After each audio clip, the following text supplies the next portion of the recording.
And if you don't like my politics, don't buy my book. Don't read them.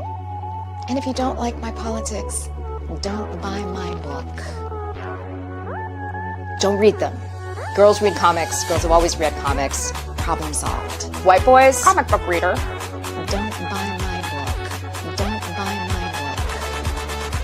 I literally can't even think. We can have a little conference on that.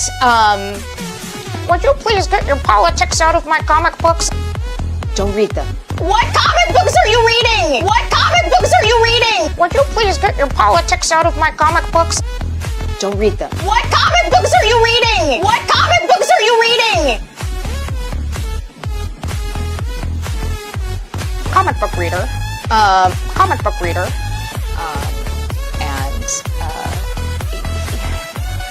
May I curse? White boys, don't read them. I have an important message for you. You did it. I'm super proud of you. Yay! You did it! Yay! There is nothing inherently masculine of heroism. There's nothing inherently masculine heroism. Girls read comics. Girls have always read comics. Problem solved. Magic! Yay! Yay! You did it! Yay! Indisputable truth. So don't.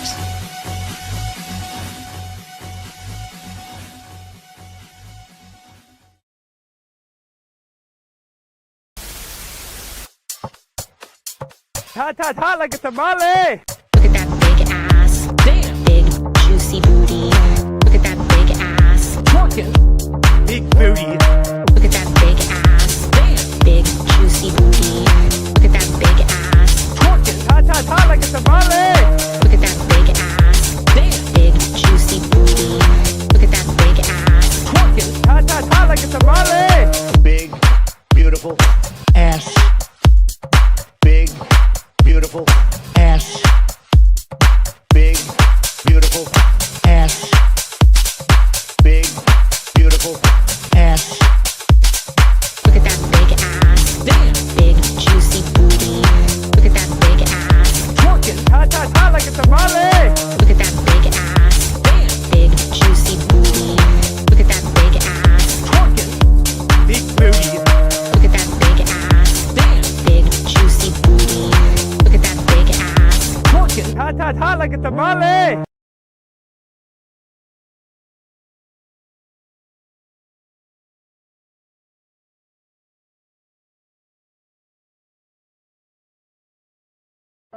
George, what happened? Everyone thinks I'm a white supremacist now. Oh, George. You either disappear or you join COMICSGATE and kind of stand up to these people. And you have a lot of friends if you join COMICSGATE. I would be delighted. I've actually been trying to. I don't know how. I don't have any connections, you know. I'll try to be in touch. All right, pal. All right, take care, you guys. A few moments later.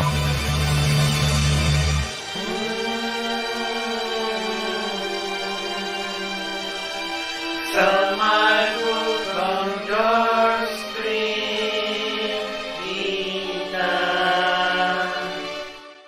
I'm begging.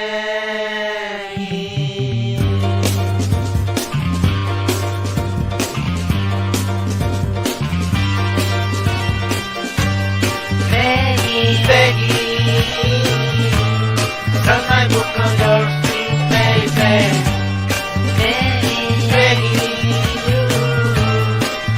Back on your screen, baby.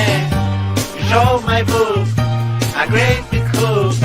I saw a lot that made me feel much secure. I walk away thinking that your others wouldn't follow my little steps. I'm begging you, sell my book on your screen, baby.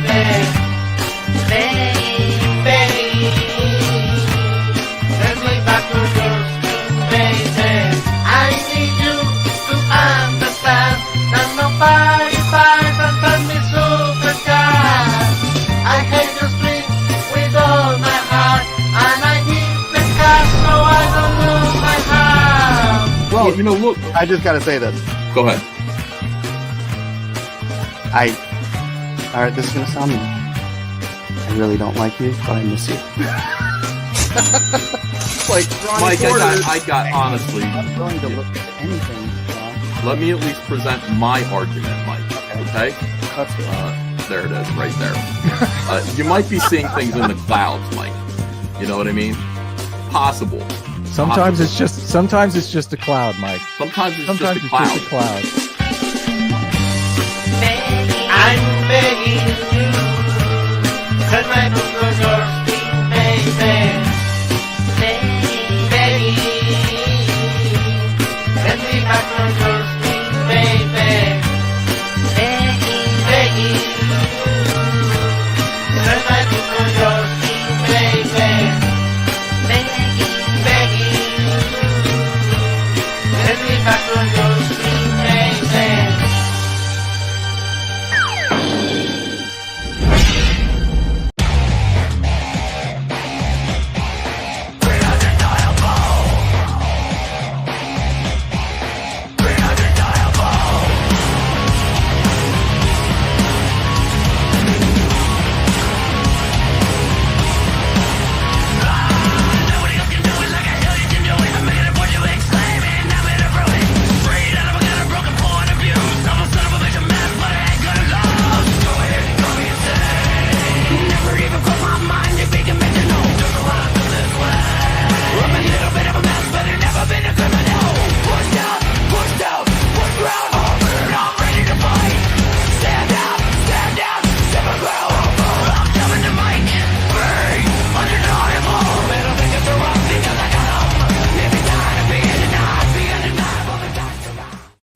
Hey everybody, happy Monday to you all. How are you? What's up?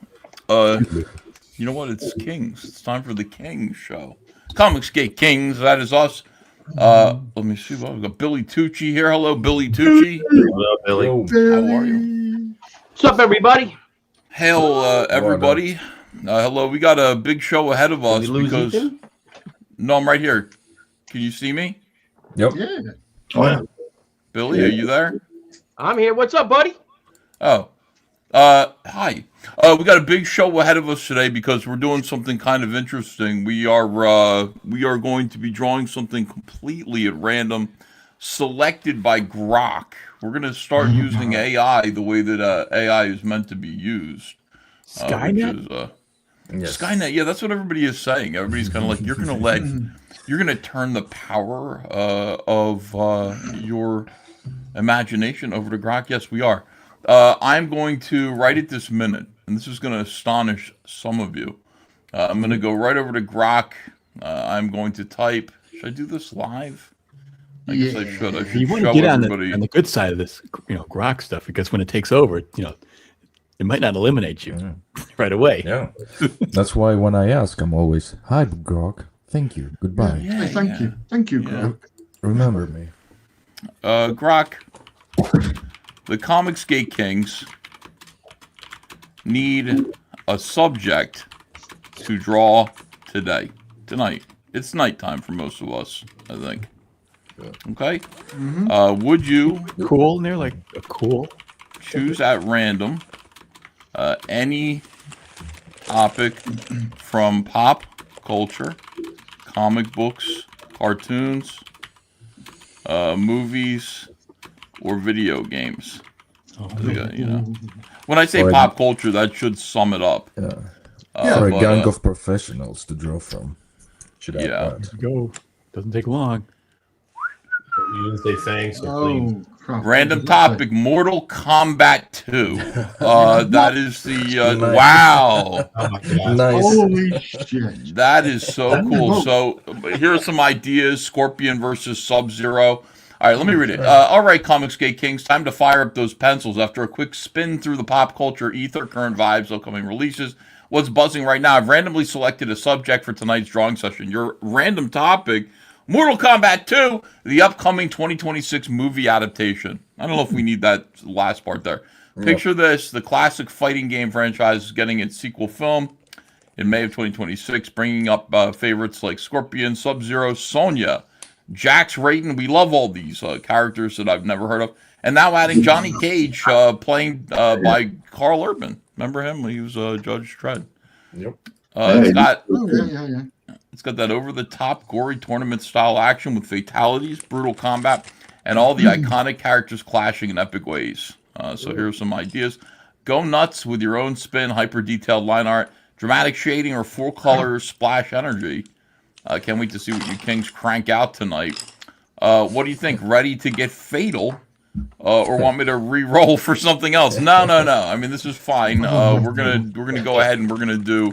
I mean, I never would have thought of that. You know, I never would have thought of Mortal Kombat. The great GROK has chosen. Now they say Mortal Kombat movie or the video game or. It says the movie sequel, but that's so specific. I'd rather not. I'd rather just say Mortal Kombat. Okay, so whatever. Whatever comes to mind there. I don't think none of us have seen the movie that's going to come out in May. I haven't played the game, but anyway, I got to do some. Research. I shall now Google what is Mortal Kombat. Yeah, this is the kind of thing where you have to go to Google Images and say hello. Who's who, what's what? Yeah. Combat. Spelled with a K. Don't forget, folks. Spelled with a K. My little brother used to go out into the streets of Merchantville, like right outside the front of our house in the middle of the night, tear off his shirt and go, Mortal Kombat, like really loud, until the neighbors came out. And it used to make me piss myself laughing. I don't know why. There was a commercial in which that happened, So I remember Street Fighter, I remember Tekken, I remember some other games, but this one not so much. Yeah. Well, it was fun, man. You would tear out somebody's spinal column. I remember that. Yeah. Early was. Yeah, it was the reason for the rating system too. Oh, it was. Yeah, they lost their minds over Mortal Kombat, like disrupting the youth. That's disrupting and corrupting the youth. Is it called Peggy? The Peggy system was invented. This one guy looks pretty cool. We're all going to draw the same dude. We're all going to draw that badass looking dude, aren't we? Which one? Johnny Cage. So we do have to say Mortal Kombat 2, though. I think is specific. So I don't know if that means anything. The outfits. Oh, God, the outfits. Wow. It comes down to the outfits, like and the characters. Like Mortal Kombat 2 was when it came to its own, and I had like all the fame from the first one, and elaborated with more characters, more extravagant fatalities, more moves, more blood. Man, this girl playing Sonya Blade is good looking. I'll bet Billy Tucci's going to do that.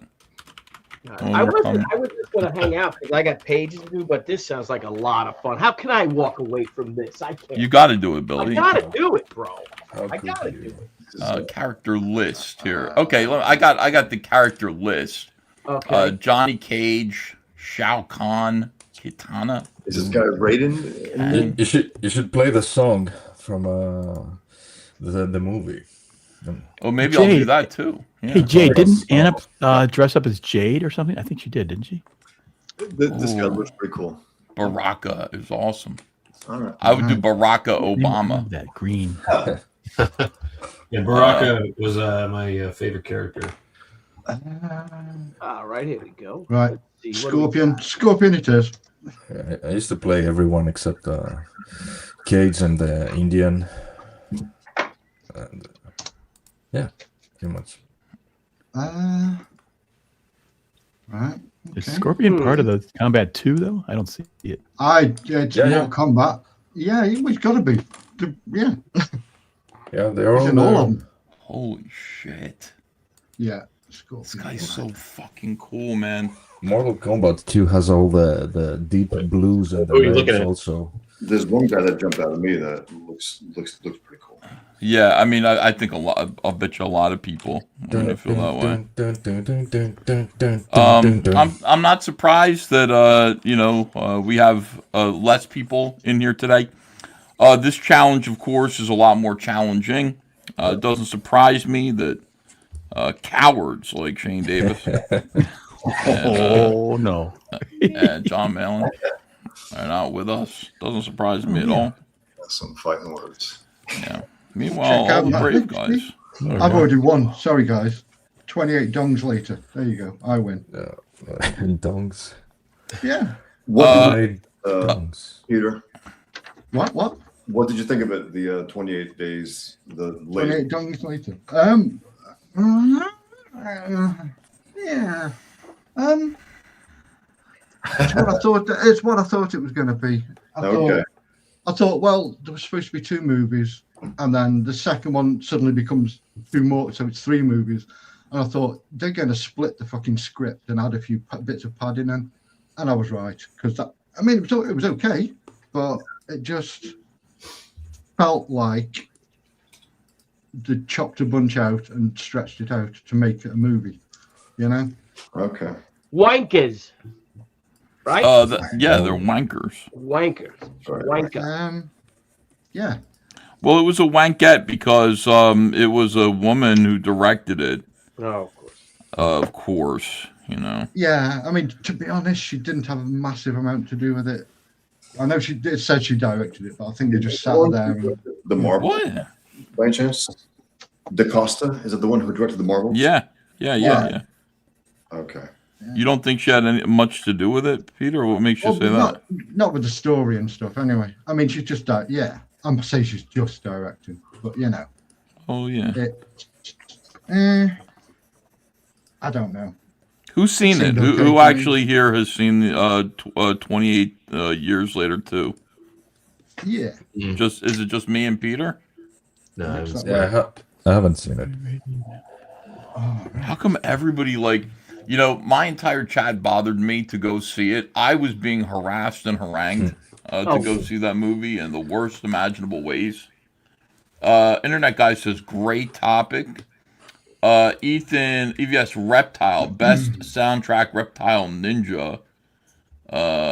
Reptile Ninja. What is Reptile a character? Yeah, he's a green ninja, and there's also a pink ninja and a ninja called Noob Cybot. Reptile Mortal Kombat 2. Let me see. Rain, who's pink. He's just like a ninja guy. Yeah.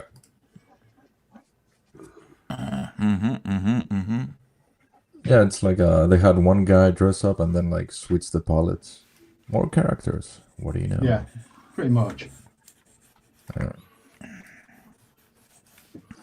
Mortal Kombat 2 reminds me of I saved up and I did anyway, I saved up to get a Game Gear, like the color version handheld from Sega, and all the games sucked except 2 things. One was the TV tuner. The TV tuner allowed you to watch TV on your little fucked up Game Gear, and the other one was Mortal Kombat 2, and it was great. If you're a lonesome child sitting by the room waiting for the entity. Thank you. Welcome. Welcome, everyone. Welcome. All right, I want to draw a hot chick, so let's see. That's what you do, Billy. Who should I do, guys? Well, that's what you guys like from me, right? That's do that hot chick. thing. Looks pretty hot. Do hot Melina. Combat. What's that? Do Melina. Melina or Miley? It's like Mileena. It's the one she's she takes down her mask and she has she's like a demon or something too. I think that's what it is. Oh yeah. She has also the Raphael, what are those? The size. She has those things, I think. That's my suggestion. Do you guys still play video games these days? Yeah. Time to time. What do you play? I mean, I'm just playing, I'm playing the old games with my kids. Right. Right now I've been playing Pokemon with them. Nice. So yeah, but a little bit here and there, because that game would take forever, but they enjoy it, just sitting there watching. And then I'll just play Super Mario, the old NES games and stuff like that. So I moved on to Pokemon now from Mario to that. But I stopped playing games when I got married. That's when I just started playing games. Oh yeah. What kind of games? Sexy games, mind Yeah. games. Yeah, mind games. Yeah. Sexy games. Lighting here. Oh, my light's up. That's why. I throw on. I'm into Dead Rising 4 at the moment.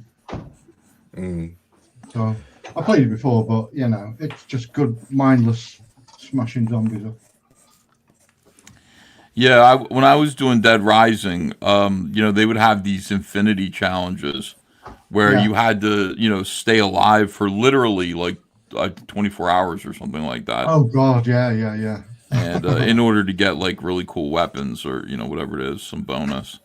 And that's what I would do. I would just keep him going. I'd have my guy camped up on a rooftop, and have like all the food that he needed up there because your health dot. You have to eat a pizza or something like that.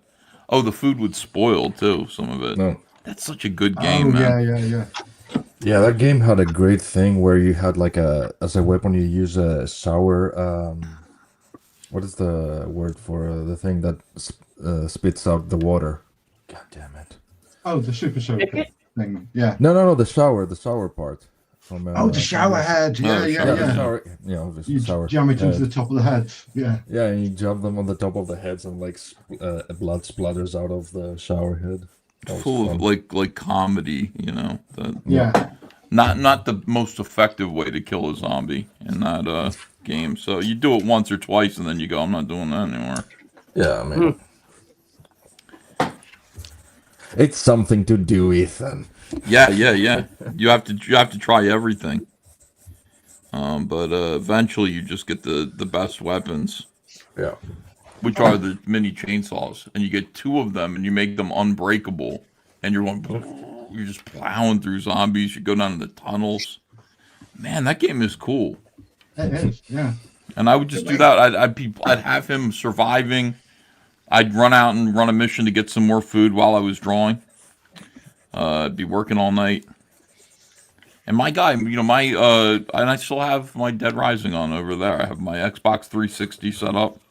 Nice. If I wanted to play Dead Rising again, I could. And my guy, he's invincible. But nobody wants to see that. Nobody wants to game with me and watch me play Dead Rising. It's silly. You wouldn't know unless you tried it. It's all about commentary and what you do. Like, what should Bacillus and I call our new podcast as Clip-A-Verse? Are you doing a podcast with Riley? Yes. He's funny. He's awesome. He's young. I can coast off his youngness. Yeah. What would you call it? Like, what would you call the? No idea. That's why we're asking. You need some kind of play. What was that movie? Get Him to the Greek. Oh, God. Some kind of play on that. Take him away from the Greek. Riley sort of decided that today. Riley decided today that Bacillus chose to do that yet, but what did I do? I'm saying Riley sort of decided for you. You guys were doing a podcast. Yeah. That's why I enjoy him as my tomodachi, as my podcast friend. He takes control when I nod off. Yeah, he's really good. I recommend working with him. I think you'd have a good time. Yeah, what would you call it? So I mean, like you're tempted to make it something about Greece. No.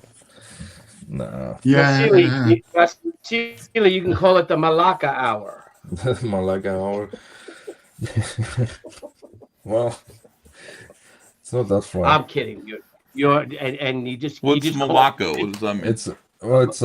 It's kind of like saying it works as a call, as a body, as a dude, and also like it's literally translates to wanker. It's somebody who's jerking off a lot, and he's become I guess soft in the head. Just from jerking off so much. Yeah. So you could just you just call like the people that comment on it Malaccas. We all call each other Malaccas here, so. Yamisu Malacca. Agora fui legal. Oh, I have fun. Billy. Oof. Not sure what this Sonya Blade lady does. She looks hot in all these pictures, but I don't know if she got any powers or what. She has like some sort of pink sonic boom thing. The power of tits. Yeah. Yeah, that's a power in itself. Yeah, right there. Sonic boobs.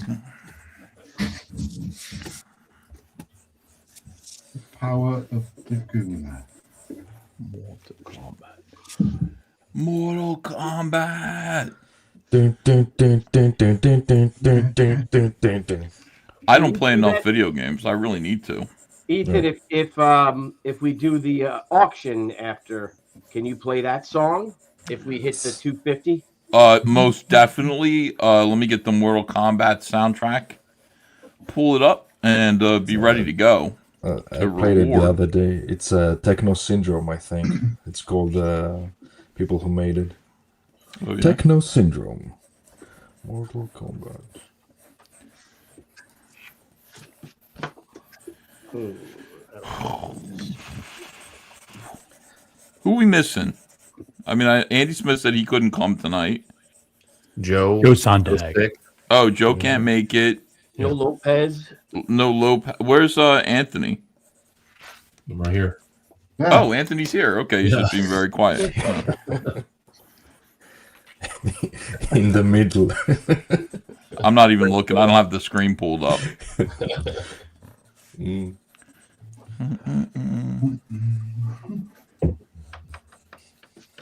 Oh. All right, I can kind of see the power that she has. Yeah, her power. Anyway, I don't want to turn this into a trash cast. How was everybody's weekend? Good? Good. Yeah. Yeah. Except I saw I saw basically one of those internet brawls at this place called the Rainforest Cafe. Oh, really? Yeah. Oh, you It was like it a was world just star it was hip hop thing, like fighting. kind of yeah. It was we were sitting next to a table of that would celebrating a first birthday party for a kid, and this a large African American population had showed up, and two guys just squared off, and I was like, I saw it coming. It's like, wow. I grabbed my drink off the table, like, man, they get out of it here. backed up. I tried, but then I just said, let's just get out of here. But it was because it was ridiculous. But they went at it. But I couldn't believe the security didn't like some bigger guys came along and kind of took them apart. But where was the freaking security? It was just, it sucked, man. What kind of place were you at? It was just a Rainforest Cafe. It was Well, what do you expect from Rainforest Cafe? Like, they're not sitting there like thinking that everything is going to turn into some fucking brawl. It's like mall security. This is a big mall. It's part of a giant mall. We need better mall security. What we need is people to behave themselves, or else they get thrown in cages. That's what we need. Yeah, it was ridiculous. It was need more stupid. people. I saw the whole thing, so I saw what they said too. You're gonna touch my? Don't you say that? Don't you know? And that was it. And they're crashing into tables. No regard that there's kids at these other tables and stuff. They just didn't give a shit. No sense of propriety. Fucking animals. That's why. Unbelievable. Fucking kill them. I mean, yeah. This isn't Greece. It's like Mortal Kombat. In Greece, like somebody will yell, "Mortal Kombat!" And theirs will go like. Doo, doo, doo, doo, doo, doo, doo. By the way, happy Martin Luther King Jr. Day. Yeah. It's funny that on this day, I don't know if you guys are following the news, but Don Lemon. Oh yeah. That fucking Don Lemon. Former CNN anchor, now I guess full-time clown. Caused there was a church meeting in Minneapolis, and of Christians. Children. Was his doing? Yeah, like he's the one. He was like, we should go in there and get him. Yeah. And he got a bunch of radical leftists to go into this church and start calling them all fake Christians because they weren't helping their neighbors, their Somali neighbors. And Nazis and all the usual spiel. And now he's calling them white supremacists. Yeah. At the church. Yeah, so Trump is going to there's something called the Ku Klux Klan Act, which is what it does is it prevents people from, like, you should be able to meet in a church and without fear of having somebody come in there and start a riot, somebody who's not welcome in there. It's the freedom of assembly. So Trump is going to, they're talking about the Department of Justice, Trump's Department of Justice, charging Don Lemon with the Ku Klux Klan, violating the Ku Klux Klan Act on Martin Luther King Remembrance Day, which is hilarious. Fucking hilarious, because he's gay and black. Oh, God, Trump, please, do not let me down, Trump. No, man. I mean, if you're president, you got to back it up, man. Whatever you say.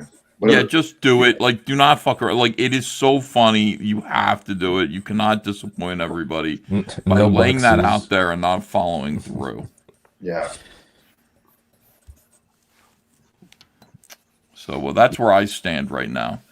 Very serious about Don Lemon, gay black man, going to prison for the Ku Klux Klan Act, which is something that, I think the Democrats invented the Ku Klux Klan Act in the hopes that they would be getting white supremacists. Right.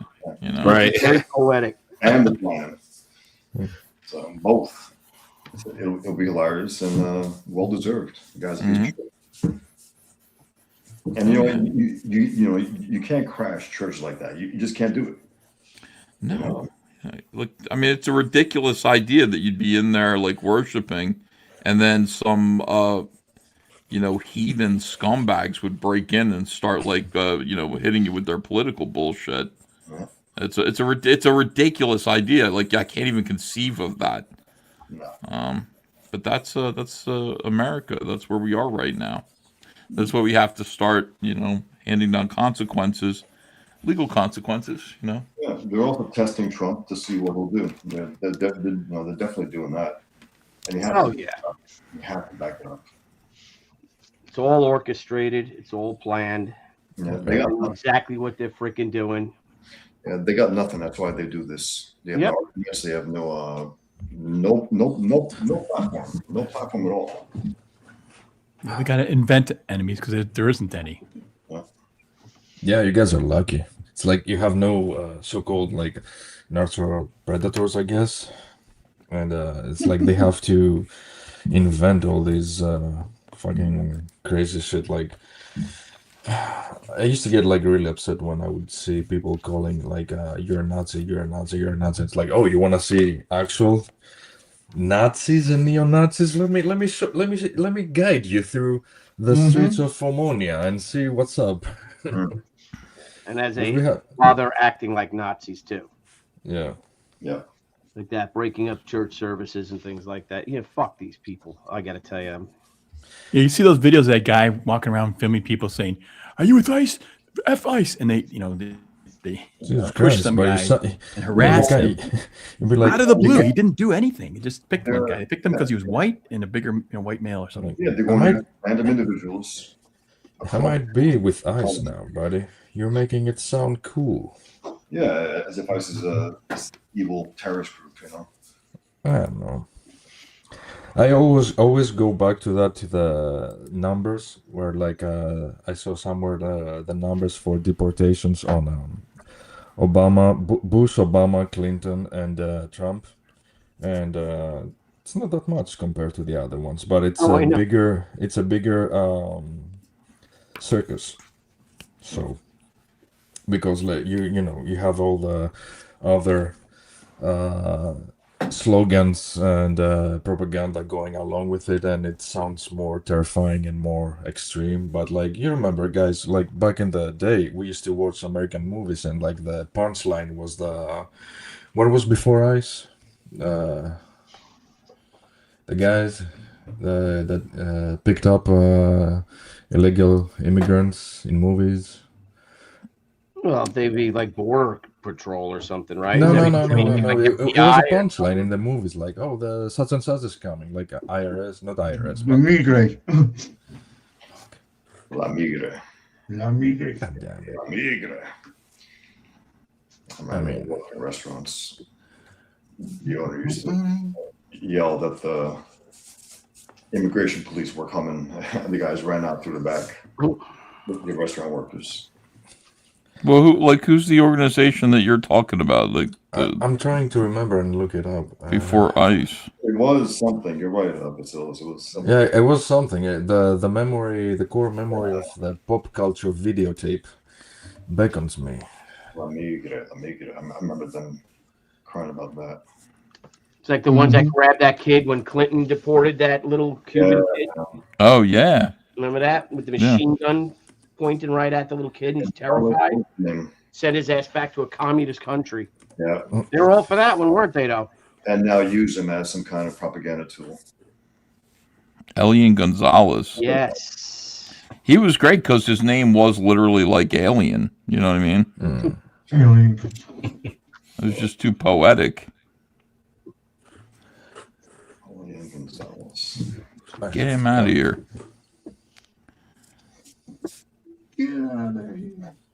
Yeah, I was watching Mark Dice. He had a bunch of clips of, Barack Obama using, the fact that, we have such a terrible immigration problem here from, particularly from Somalia, as a way to get elected. Bush didn't do enough, to keep these people out of here and deport them. It's so weird. I mean, that was actually and I remember that. That was actually a talking point of the left. We're gonna deport all these people. Yeah. Because Bush wasn't doing it. Chuck Schumer was talking about it as well, openly, passionately. Yeah.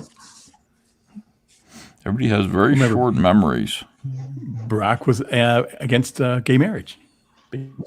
Well, he said he was. I never, we knew he wasn't serious, He was he is in one. Dun, dun, dun.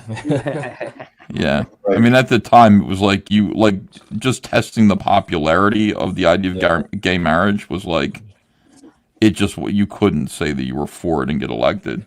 People thought it was absurd. Yeah. And by his second term, he was the first gay president on the cover. If you remember that. That's right. Yeah. Agreed. And then it comes out that he said he used to send his girlfriend's letters about how he dreamed of making love to men. I did see that. What the hell was he talking about? A biographer actually got all the proof and put it in his book, and he says Barack Obama is not anything that you think he is. This is a guy who's pretty liberal, He was like, this guy is a complete fiction. He was just forced it on us by the Democrats because he was slicker than the other guys, and he didn't have much history either. That's what they really need. Well, see, that's what worries me now. You see guys on the horizon like Mamdani, whatever his name is, and you just go, that's another Barack Obama waiting to happen there. Yeah. People are just you got to keep your eye on folks like that because that's a presidential candidate. And it seems crazy right now. But he's got the smile. He's good looking. Yeah, but he's charming. He's got that fucking charisma. And he's an evil fucking communist. It is. And that smile, by the way, disappeared after he won. I've seen oh, he's was he foreign born? All right, good. All right, you can't do it. A character like that is somebody who you just have to you recognize that's who they're going to be putting when they made Barack Obama a presidential candidate, it was shocking. It was just you're kidding me. Who is this guy? And he came out of the blue. Yeah, he's a senator for 108 days. Even the New York Times was concerned because he's an apostate from Islam. He was born to a Muslim father, raised by a Muslim father, and he left Islam at a certain point. And people said that's me a problem because if you leave Islam, you're to be killed by Muslims.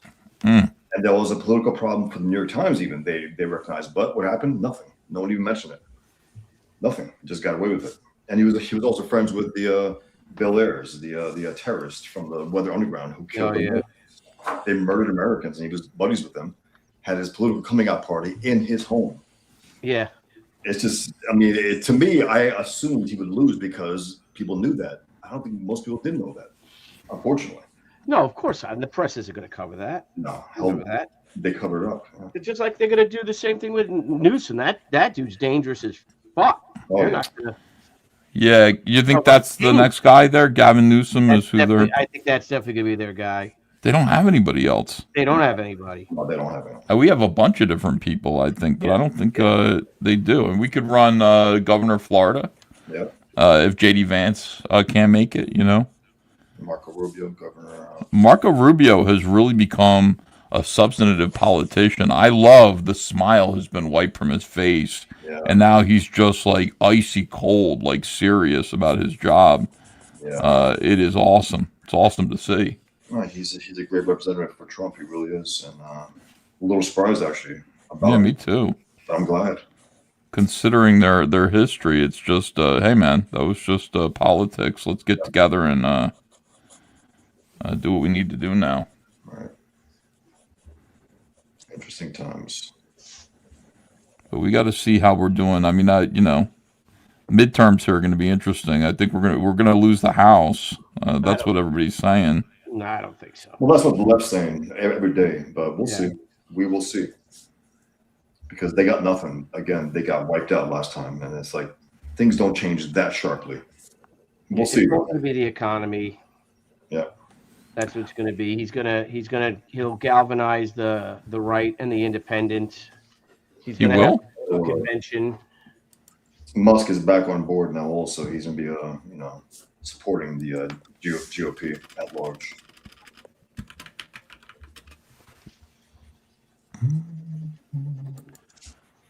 Mortal Kombat.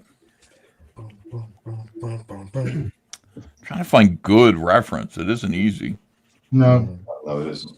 There's a lot of really grainy, crappy old video game. That's what I'm finding. I'm like, can I just find like a really nice crystal clear drawing? Yes, somebody did a version where they took all the old sprites and did the upscaled AI version. Oh, those are the guys that got the cease and desist for doing that. They did? Yeah, it's happened a couple of times with old games. People have like redone them. Well, the pictures are out there if you want to look them up. Ladies and gentlemen, superstar. You let your tiger out. So, the territory. Many guess it. You let your tiger out. How's it going, Shane? Shane, I didn't think you would show up. I wrote in the room why I probably wouldn't. Did you see that? No, are you okay? I'll look. Hold on, Shane. You don't have to say anything. Let me look and see if it's like intensely personal. It's not intensely personal. Oh my God, Shane, are you all right? Holy shit, Shane. Yeah, I woke Shane. up Oh my late. God. Oh, you don't have to talk about it if you don't want to. I woke up super late today, guys. Sorry. Yeah. Sorry, guys. I was up working late. Well, up early this morning. I didn't go to sleep till probably about 10 or 11 a.m. Yeah. Pulled an all-nighter. Got into this cover I'm working on and couldn't put it down. Oh, okay. Sounds good. Yeah, Shane was saying he's got went to the gym. Shane adds the letter L to gym. I don't know how he does it at gym. I don't know how he says it gym. Gym. Because that's the name of the gym I go to is gym. Oh. That's the name of the gym I go to is gym. Gym. All right, so I heard the topic. I heard I was called a coward by Ethan. So Who told you that? Who told you that? That's a fucking lie. And I got less time than most. And I hope you appreciate me being here, Ethan. I hope you do. I do. That's why I called you a coward to get you in here. And then I would deny what I said. Worked. Yeah.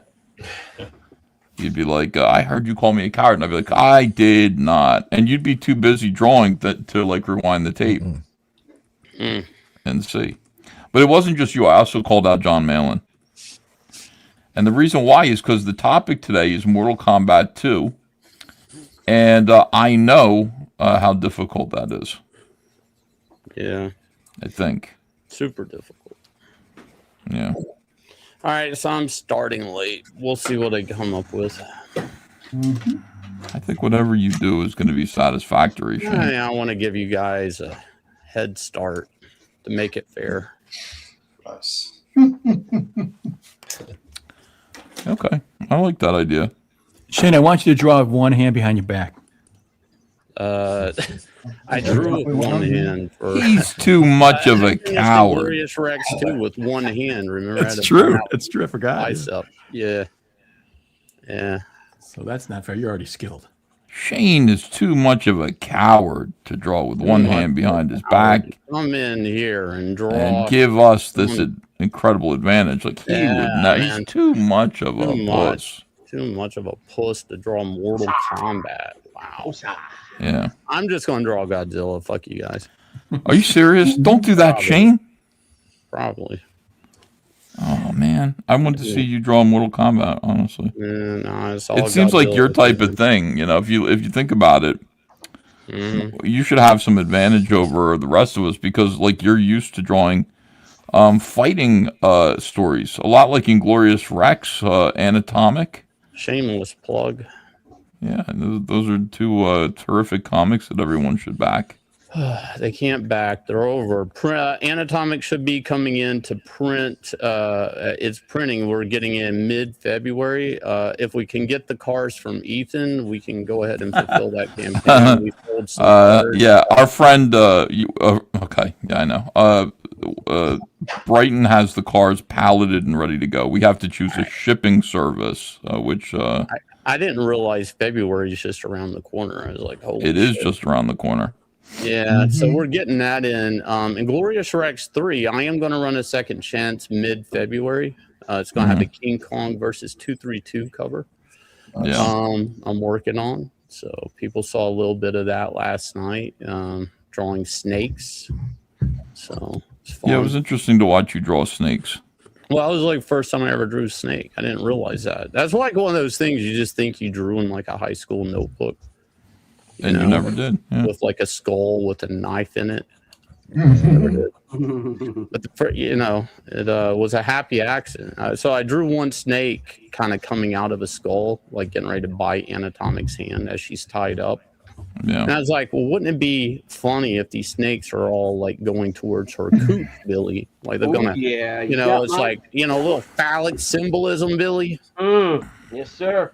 And then I started, I never planned those to be in there. Now they're stealing the show. So I don't know if that's. You got to give the people what they want, Shane. You got to give the people what they want.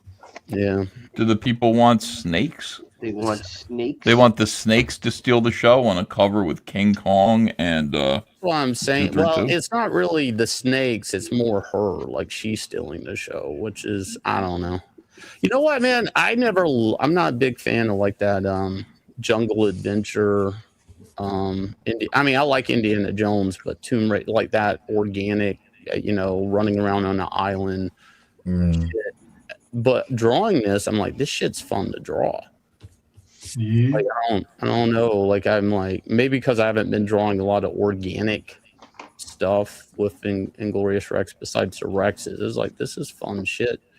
Get stonework, all that stuff. Like I'm gonna put some hieroglyphs on the stones. It's like kind of fun. I love stone to work. It's the funniest and best work to do. Shane, you're not in for that jungle adventure. You wouldn't have enjoyed my weekend experience at the rainforest. Oh shit!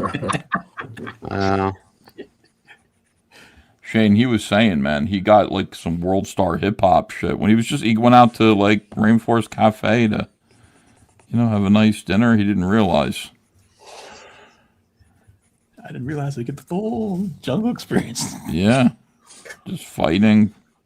Just black people like deciding that they're out and it's time for the camera to focus on them a little bit. And it's okay. It's okay to just disrupt everybody's pleasant meal. Yep. Yeah. In a family restaurant. They don't give a fuck. It's amazing. Just make it all about whatever personal Should have weird kept it, beef. where they usually have Chuck E. Cheese. What are they bringing over to Rainforest? Oh, Chuck E. Cheese would be even worse. That's for little kids, Well, that's what usually is the fights break out at Chuck E. Cheese. Really? Yeah, those kids get vicious, man. In that ball bath, I've seen kids come out limping.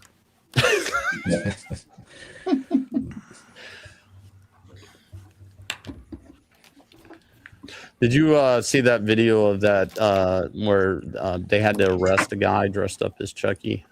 No. Yep. No. Yeah. It's kind of old news by now, but they went in there and arrested this guy. I don't know. He had some charges. I don't know what, but I guess he was the rat at Chuck E. Cheese. So you see these kids crying as these cops got him handcuffed and walking out. I thought it was fake at first, but it's a real thing. It's like these cops didn't even care to take the mask off. So like to the kids, it's just like Chuck E. Cheese 5 O's in there, Holy shit. Yeah, you can find it easy online. It's pretty. Are you sure that's not like a Reno 911 skit? No, because there's an article about it. They explained it's not even until they got to the squad car that they took his mask off to put him in the squad car. It's like, and these kids are like walking behind, confused, like why is Chucky, And of course, like one of the kids has got his head all like braided up, a little black child. He's gonna hate cops. And I was thinking, I was like, that kid's gonna hate cops for arresting Chuck E. Cheese. Yep, that's right. And that's what we did. It's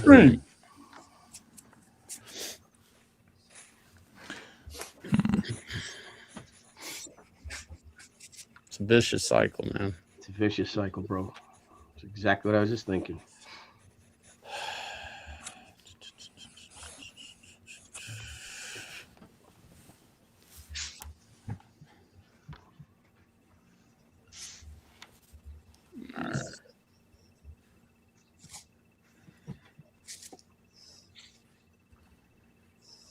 Something sounds like a cricket. Yeah, what is that? I hear it too. I don't know if it's coming from my side. It's like a fan running or something. It's a cricket.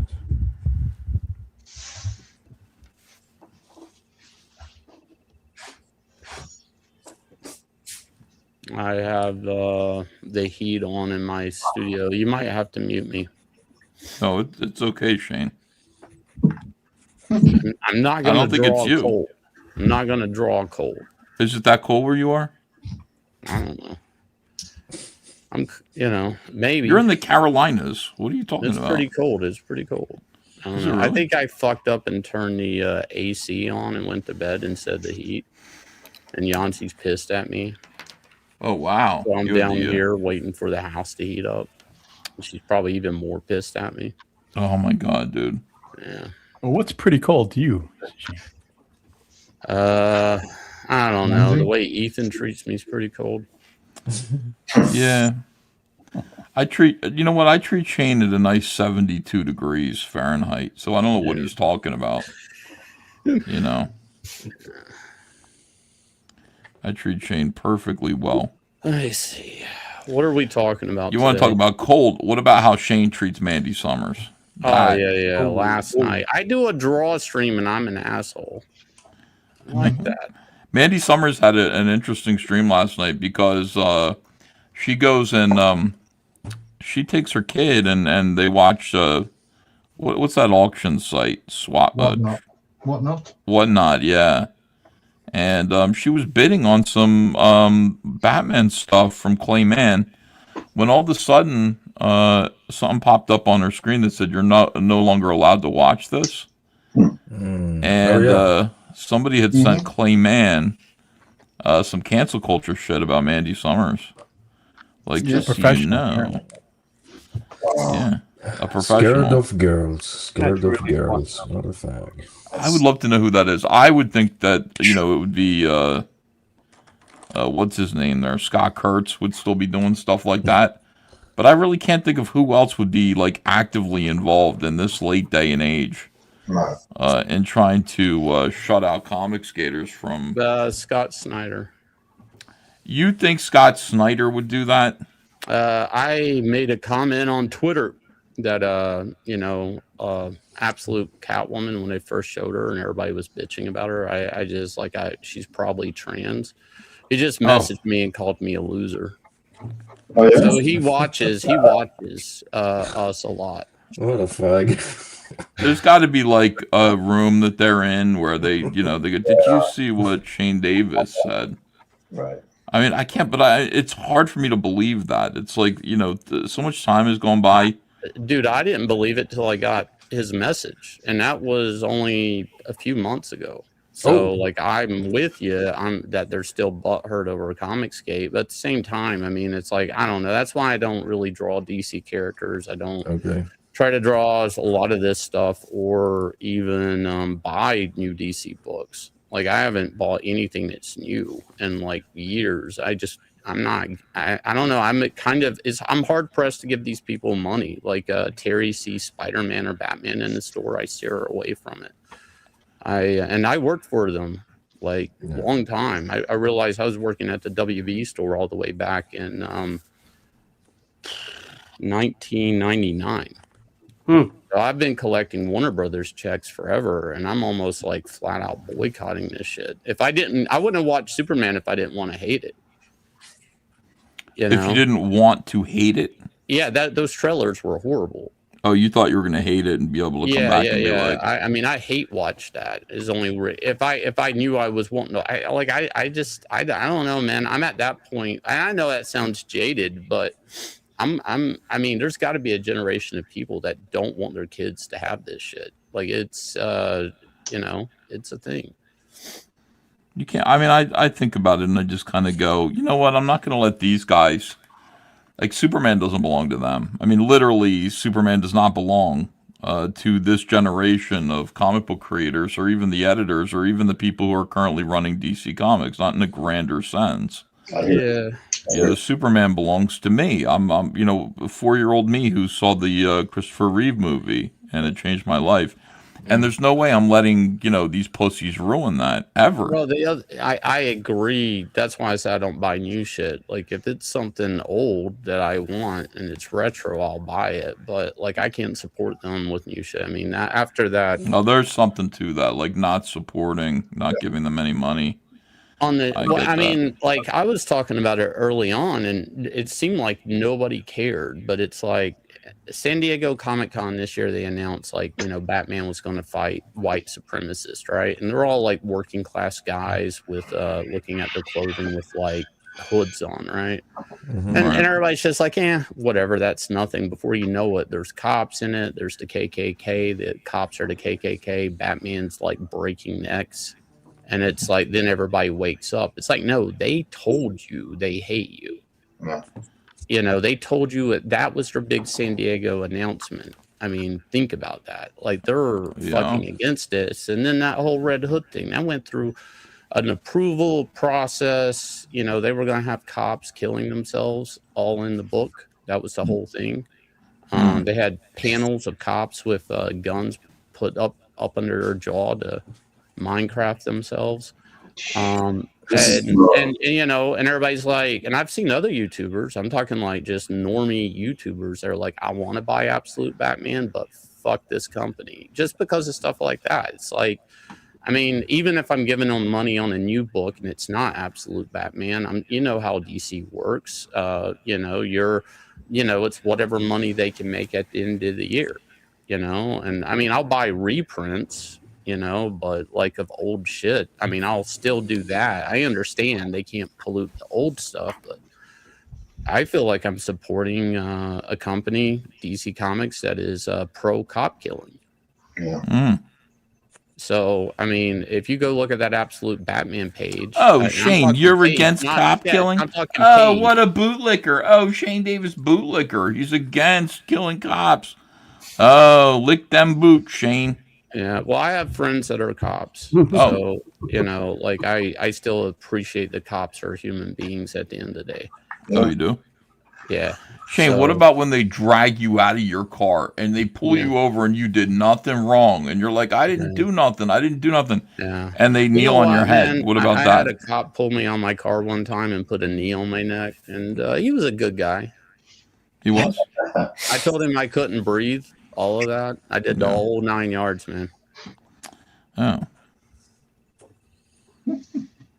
How'd that end up going? I shouldn't have had blackface on. That was my fault. Oh, boo. You see that? I didn't write that joke. Who You wrote that. That's gonna say I think I that wrote might that be another joke? Aaron, bro. Go fuck yourself. Wow. Wow. So aggressive, Shane. Yeah, I don't know. I It don't. does sound premeditated, though, Shane. Yeah. Chat's lighting up with the woo, Shane.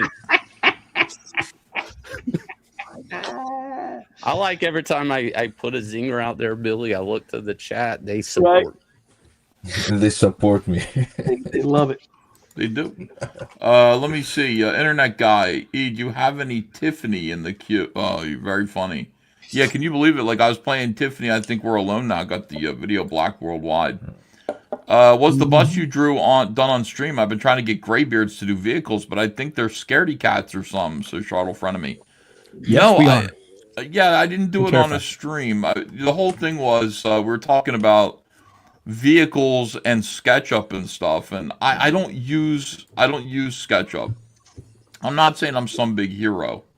Okay, I just don't do it. I use perspective grids, and then I find a picture of the vehicle and I fit the vehicle into the perspective grid. And I think that's the way we all used to do it until like there became like easier ways to do it. But I don't know what my problem is. Like, I'm not really I want to feel like I did it myself. So I was just showing people, like, there's this little panel here, very small panel, as you can see, an establishing shot of a school bus. And I laid in the perspective grid, 2-point perspective. You can see me sort of blue lining in the bus. And then I just showed them, like, there it is. There's the finished school bus. And that's how everybody used to do it. And then SketchUp and 3D assets and now AI, you know, and all that stuff. It's sort of, depending if it's a vehicle. Even Frank Miller talked a lot about it with Sin City. You go out and buy all these die-cast cars. Yeah, I got those too. So a lot of people will, if you have to draw a vehicle over and over again, like a lot of people just buy those and angle them and just eyeball them. Definitely helpful. There's nothing wrong with that. That's the same thing. That's the same. You know, I don't know how to draw a school bus out of my head. I could fake it, but it would look like shit. So, you find a photograph of a school bus and you go, where do I need it to be? And then you fit it in there. There's some pride in there, yeah. Actually, in a lot of Frank Miller, I've seen Frank Miller interviews. You can actually see in his glass cabinet the cars that he was using for Sin City. Did you see what he did with Tim Ferriss recently? No. Pretty good. I heard about it. I haven't watched it yet, though. Yeah, it's worth watching. So, what does he go over? Sorry? What does he talk about? About his career, about his art. Oh, just in general? Okay. And it's about his upcoming book, which will be The Wall. What's it called? Something The Wall. Is he doing it through that Frank Miller Presents or somebody else? No. It's a publisher. That is the worst train wreck publishing venture I've seen is Frank Miller Presents. How come that didn't work, Shane? They didn't hire me. Yeah, they wouldn't hire Vasilis. I don't know. I know Dan's not pro crowdfunding, but that should have been crowdfunded. Me and Billy have talked about it. That was a lot of money left on the table. Can you imagine Frank Miller or Kickstarter? Yeah. I actually had Dan on my show. And I'm like, and he just was like, yeah, well, you stick with what you know. I'm like, all right. Stick with what you know. That's true. Yeah, I'm like, this would be massive if you guys think sorry. I just want to say that, like, you guys think he's afraid of the backlash and he doesn't want any more trouble? No, Frank Miller? not Frank. Yeah. No, I don't think it's that. I think Frank is. I don't think Frank gives a shit about backlash. But I don't know. Frank's like, I've met Frank 3 different times in my life and have had lots of conversations with him. But Frank is 3 different people that I've met. But I've always gotten, he just doesn't give a shit. I think he's more passive now than he used to be. I would say Yeah, but I don't think he gives a shit. He is backtracking because he was asked about when he went after the Occupy movement. He said, "Well, I wasn't in the right mind back then." Also about Holy Terror, even though at some point he did say, "I don't apologize for it," you know. So I don't know. And then he went after Trump, you know, not that long ago. I was like, that's just tired, man. Tired shit. He said that criminal in the White House. I heard somebody say that today. That criminal in the White House. Who's saying that? I'm just so sick of people. How do you say something like that? Yeah, what's going on with this Venezuela thing? I saw it when I was running earlier. I saw it on the TV. Like, what's happening with that? Tariffs are being raised in Europe. Oh yeah, there's a hell of a lot of terrorists in Europe. I'll tell you that. Way too many. Yeah, but in response to Greenland, like they're accusing Trump of raising tariffs. Give me a Yeah. He's the problem. Europe, Trump. I don't know. Not on our Truman, end. yeah, after the war, you know, we took it over during World War II because Denmark, you know, and it's a colony of Denmark, you know, fell to the Nazis. So we took it, and then Truman gave it back. But then he said, "I'll give you $100 million in gold to buy it." And then Denmark was like, "Nope." So every president has tried to get that. Mm-hmm. And someone posted, it's right. He's just saying out loud what every president has thought, because you don't want the Russians to get it. And if you look at the path of the Russian, all of their nuclear weapons, you look at their submarines, you look at all that stuff, it goes right over or right around Greenland. If you haven't played Risk, you know the importance of fucking Greenland. It's a strategic move, and that's what he's thinking about now. Right. In the second term.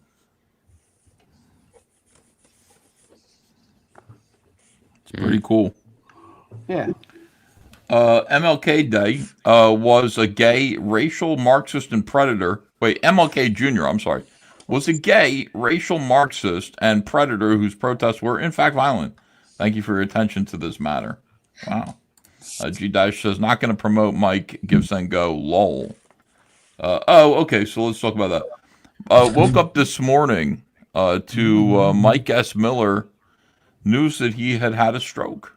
No particular information about when or anything like that, but like, yeah, that is something that I guess happened. Has he said anything? Well, Mike, he has said, thank you. Here is the update on Mike, according to his, because I didn't contribute to his Give, Send, Go, but I did send a prayer to Mike that he would join the Mormon Church, and I said, look, it's about time for you to accept Joseph Smith as your prophet, and before you die. But I don't think he's going to die. So here's what Mike has posted. Even after a stroke, a man still fights the good fight and keeps his sense of humor. Please donate if you can. Here's Mike. I had a stroke. I too blame Donald Trump. Just kidding. I blame Obama. So there you go. You got Mike in a hospital bed there. Both sides of his face moving, both hands moving. He's fine. I wish he'd put his teeth in, you know, when he took that picture. That's the only thing. You can see that his teeth are not in. So nobody knows how bad it is. Did he lose control of anything or bowels? Bowels, hopefully. Yeah, I'm not sure. But yeah, prayer is better than money. I did issue a few prayers for Mike. I thought it was a serious time. Good thing to do. Right, and he thanked you. Beautiful. So you can pray for him. You could send him on his page. You could send a prayer. Yeah, you can write a prayer to him, and I did. It gives you 500 words to pray. And by the way, I thought it would post the prayer, but it doesn't. It just sends the prayer to Mike. Oh. And I'm glad. Like I sincerely hope he got the prayer and he likes it. How old is he? I don't know, man. I said, Heavenly Father, I come before thee in the name of thy Son, Jesus Christ, to plead for my friend Mike S. Miller. As he recovers from his stroke, we ask thee to continue thy healing power upon him, restoring his body and mind according to thy will and his faith in Christ. In this time of trial, soften his heart to receive the truths of the restored gospel of Jesus Christ. Help him recognize the Book of Mormon, the prophet Joseph Smith, and the fullness of thy church as the path thou hast prepared. Grant him the desire and opportunity to accept these truths and repent, and enter the waters of baptism with me, at last becoming a covenant member of the Church of Jesus Christ of Latter-day Saints. In the name of Jesus Christ, amen, Ethan. So I thought that was nice. My dad liked it too. Yeah. I don't know if Mike liked it. Well, you can pray for miracles, right? That's a miracle. See. Yeah, I would like to baptize Mike. That would be my dream. And I'm going to do it if he dies too. And I want Mike to know that. Like when Mike goes to heaven and he's sitting in the waiting room of the spirit world, and he's like, oh my God, like I ignored Ethan and, I ignored the true church of Jesus Christ of Latter-day Saints. I'm going to have an opportunity to go to the temple and baptize Mike and do all of his work for him. And I will do that. I will baptize Mike and his whole family. I told him that into the Church of Jesus Christ of Latter-day Saints. It's going to be up to them to accept it. But the work will have been done for Mike and all of his kids and his wife too. And I will do it in one afternoon. Anyway, that's Mike. With his stroke, most threatening baptize. I mean, you would think that here on this mortal, but like if you had a spiritual, eternal perspective, like I do, you would hear my words as they are. Yeah, you go, wow, like would you do that for me? Really? You love me that much? And I would say, yes, Mike, I love you exactly that much to do that for you, exactly that much. So, anyway, that's how I feel. Bless you. Thank you. Thank you. I have been blessed. I have. Mike said I sold my soul, to be part of COMICSGATE. So I don't know what to think, Did he actually say that? Oh, yes. Well, especially when I did the cash grab cover. He said, I wonder how much my soul was worth doing that cover. To draw the cash grab cover? Yes. What's wrong with that? Yeah. What's wrong with the... I think it was dealing with Cecil or something. He thinks Cecil's the devil, or I'm not sure. You got to be kidding me. Mike Finally, me and Mike weird. agree about something. Yeah. Michael write weird DMs to people. He wrote me and said that I need to get away from Ethan for the sake of Aaron Lopresti and Graham Nolan and people like that. That these guys aren't good broadcasters that I am, but I need to get away from Ethan to help them out. I can't believe he would lie to you like that. You're not a good broadcaster at all. Horrible. Shane is the little thread that Mike wants to pull. Mike just wants to do harm to me, and that's what all of it is. Like, Mike thinks that, like, I'm going to go and I'm going to try to. He's an SJW in this way. SJWs isolate you. That is their plan. Their plan is, do you have friends? I'm going to scare them away from you. Yeah. And that is what Mike has been doing. Him and his friends have been doing that work in private for the past 5 years. Just trying to make it so that people are afraid to associate with me. Just happened to Mandy Summers, too. Yeah, I was about to say, also evident by Mandy. Yeah. Well, Mike tried to sell me on the merits of the Iron Age. And so he says, the Iron Age is growing. You got to be on board with it. So he sent me to this website, and I looked at it, and I wrote back to him, everyone on this website is the only books that made any money were the ones Ethan supported. Yeah, I know. I never heard from him again. And he knows that's true, too. He knows that's true. There's nothing from the Iron Age that actually made any money. No. Well, the one book, Razor Fist. Oh, yeah. Shane, you mentioned the three Frank Millers. Could you elaborate on that? First time I met Frank, he was it was when the Sin City movie was it was getting ready to go into production or something, and he was kind of a very tall, a lot taller than me.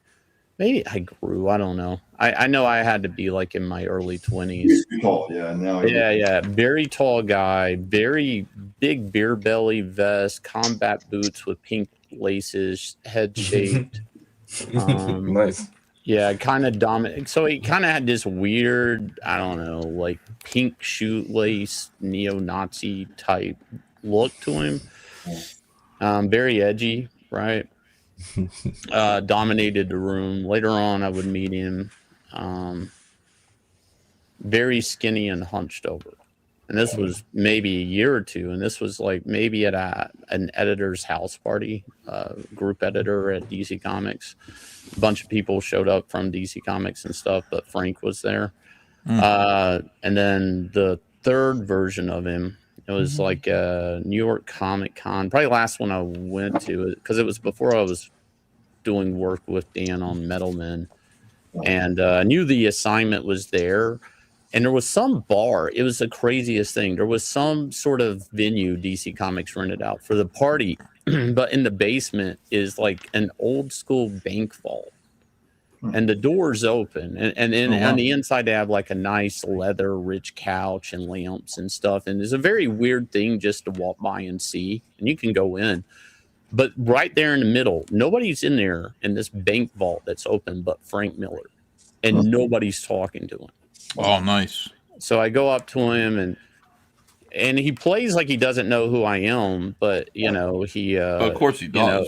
But he kind of is like, yeah, I remember when you worked on Earth One, we talked. And I was like, oh, okay, so you do remember me this time. And he's like, yeah. And he I was like, I got this shitty assignment at DC Comics. And he's like, oh, what is it? And I was like, it's this. And he's like, well, all these characters, Shane, he's like, what you have to do is you have to boil them down to their basic, brass tacks. You have to just get it down to their basic core and then work from there. Forget all the shit in between. Just get down to the basics of the character and then build off of that. So right, man. That's so wise. It is. And nobody was talking to him, and I had the best long conversation with him. We were just talking about comics and creating. I've learned that people are afraid of that, Shane. People were afraid to walk up to him. I was. I walked up to him. I spoke to him about 10 minutes one time, and he wasn't quite there though. He wasn't quite present. I've never understood what his health struggle was, because I don't know if that was ever public, but there was a point where he could barely walk. Yeah, that's when I talked. So I don't know what he was dealing with. Nobody ever said, but God bless him. He's going through chemo. It looked like he was going through chemo, but I don't know for sure. Yeah, let's see. It may be. You don't think so? You don't think that's what it was, Shane? No, it could be. I mean, because my friends were talking about it, and they were saying like he always had hand sanitizer and stuff around, and whenever you're going through chemo, you have to kind of be really clean. But then at the same time, he was going to conventions and signing. It's like, I don't think if you're going through chemo, you're going. So that's where I'm kind of like, I don't know. Yeah, it looked like that though, because of his skin and face. Like you can see differences when people go through chemotherapy. They have some sort of puffiness, even on the skin, and it's almost dewy and very, very white. And well, he looks way better now, and but it's weird. Better for it. So I've seen him at a super healthy state, and it seemed like we got into Hollywood, he lost all this weight. Whether it was, I don't know, that Hollywood life, I don't know. He had a very young wife at the time too. That maybe took a toll. A young wife, you said? Well, there's stories about her. I heard some stories too. Yeah, where something to do with like she shit or something for a cleaning lady. I don't know, or for an assistant to clean up. I don't know. She was crazy, evidently. All I know is everybody ever said nothing but bad about that young girlfriend. Oh my God. I had dinner with her a number of times about 10 years ago. And Frank Miller was supposed to show up to dinner twice and never did. She was a little off, I gotta say, but it was. He put her in the spirit. Was she hot? In the opening, right? I guess she was hot if she's in the movie. It was a giant headshot, so I'm not sure if she was hot. I mean, she was. Yeah. Had these big eyes. She looked a little hopped up. Let me say that. Oh boy. Yeah. Hopped up. Yeah. I'd like to say she was a succubus. That's what I'd like to say. Oh wow. Supposedly, some friends were trying to get him away from her. I think Bob Shrek and some others. What about Bob Shrek? That they were trying to get her away from Miller. Oh yeah. A lot of people were trying to get her away. That is sad. I have mixed feelings about Bob Shrek in general. So. Do you? There's some stories, man. I like Bob Shrek. He's a good guy, but he's very intrusive. Yeah. He's intrusive. He saw a guy who was shirtless at a convention and turned gay over it. That was the what I heard, at least. Yeah. What? Yeah. Bob Shrek is gay? What? Yeah, he's always been gay. What are you talking about? Huh? Yeah. Well, he wasn't always gay because he used to be married to that one editor, Diana Schultz. Diane Schultz. Yeah. Diana Schultz. Which I didn't realize she's like the fuck now. Ron, what's the guy that did fucking the ninja book at shit? Wagner? Matt Wagner? He did Grendel? Yeah. That's his sister. Oh, really? Really? That's what I was told. I don't know how. I mean, I might be misinformation, but somebody told me that. I was like, okay. Thank you, by the way, to Matt Adam, and thank you to I don't know who the person's name is there, but yeah, I got a couple of coffee donations. Thank you. Appreciate that. Oh. I got to find that person's code name to thank them properly. I just see their real name. Yeah. How's your coffee account going, Shane? Pretty good. I guess I'm not pushing it that much. Oh. I'm kind of curious about it before I start pushing it hard. Well, isn't it satisfying though to think that 30% is no longer going to YouTube; it's going to just to you, to PayPal. That's the part that I'm curious about. I don't understand how they're making money, like this platform. Like I don't understand. Like you know, I didn't think about it till John brought it up, and I don't know. How are they making money exactly? Oh, maybe they're selling the data. See, there you go. Right. Yeah. I Everybody's know you selling can data. volunteer to pay, can't you? You can volunteer 5%, is it? Oh, so it's money laundering. There you go. It's the mob. Yeah, that's okay. I've been through worse. This it's the mob. Everybody uses it. I was watching Mark Dice today, and he was promoting his, which I thought was pretty cool. So it's a nice conservative platform. Just have to find like alternate ways of, staying on this platform, making it profitable on all of these platforms. You see how easy it is for them to just utterly destroy you, the way that they did Cecil. Yeah. That's terrible. It really is. I'm sure he's going to get his account back, his YouTube back, but not until after the election. I have a feeling that's what that was. You know, it's an election year. They're trying to hammer down all the nails that are sticking up. Yeah. Well, YouTube historically is weird this time of year. That's when they start fucking with the algorithm. So everybody's views go down and stuff like that, usually on shorts. So I've caught YouTube scraping my views. And I have a small channel, but they scrape my views. I've caught it 3 times. What does that mean, scraping your views? I don't know, because it's not like I make a lot of money off my short videos. So I don't know why they would scrape them. No, what does it mean to scrape your views? Because my hours are weird. So like what does it literally mean? I'm trying to tell you, my hours are weird. Therefore, I've woken up and seen a higher view, and then I go back to sleep and I wake back up and I have lower views. They're cutting views off the tally.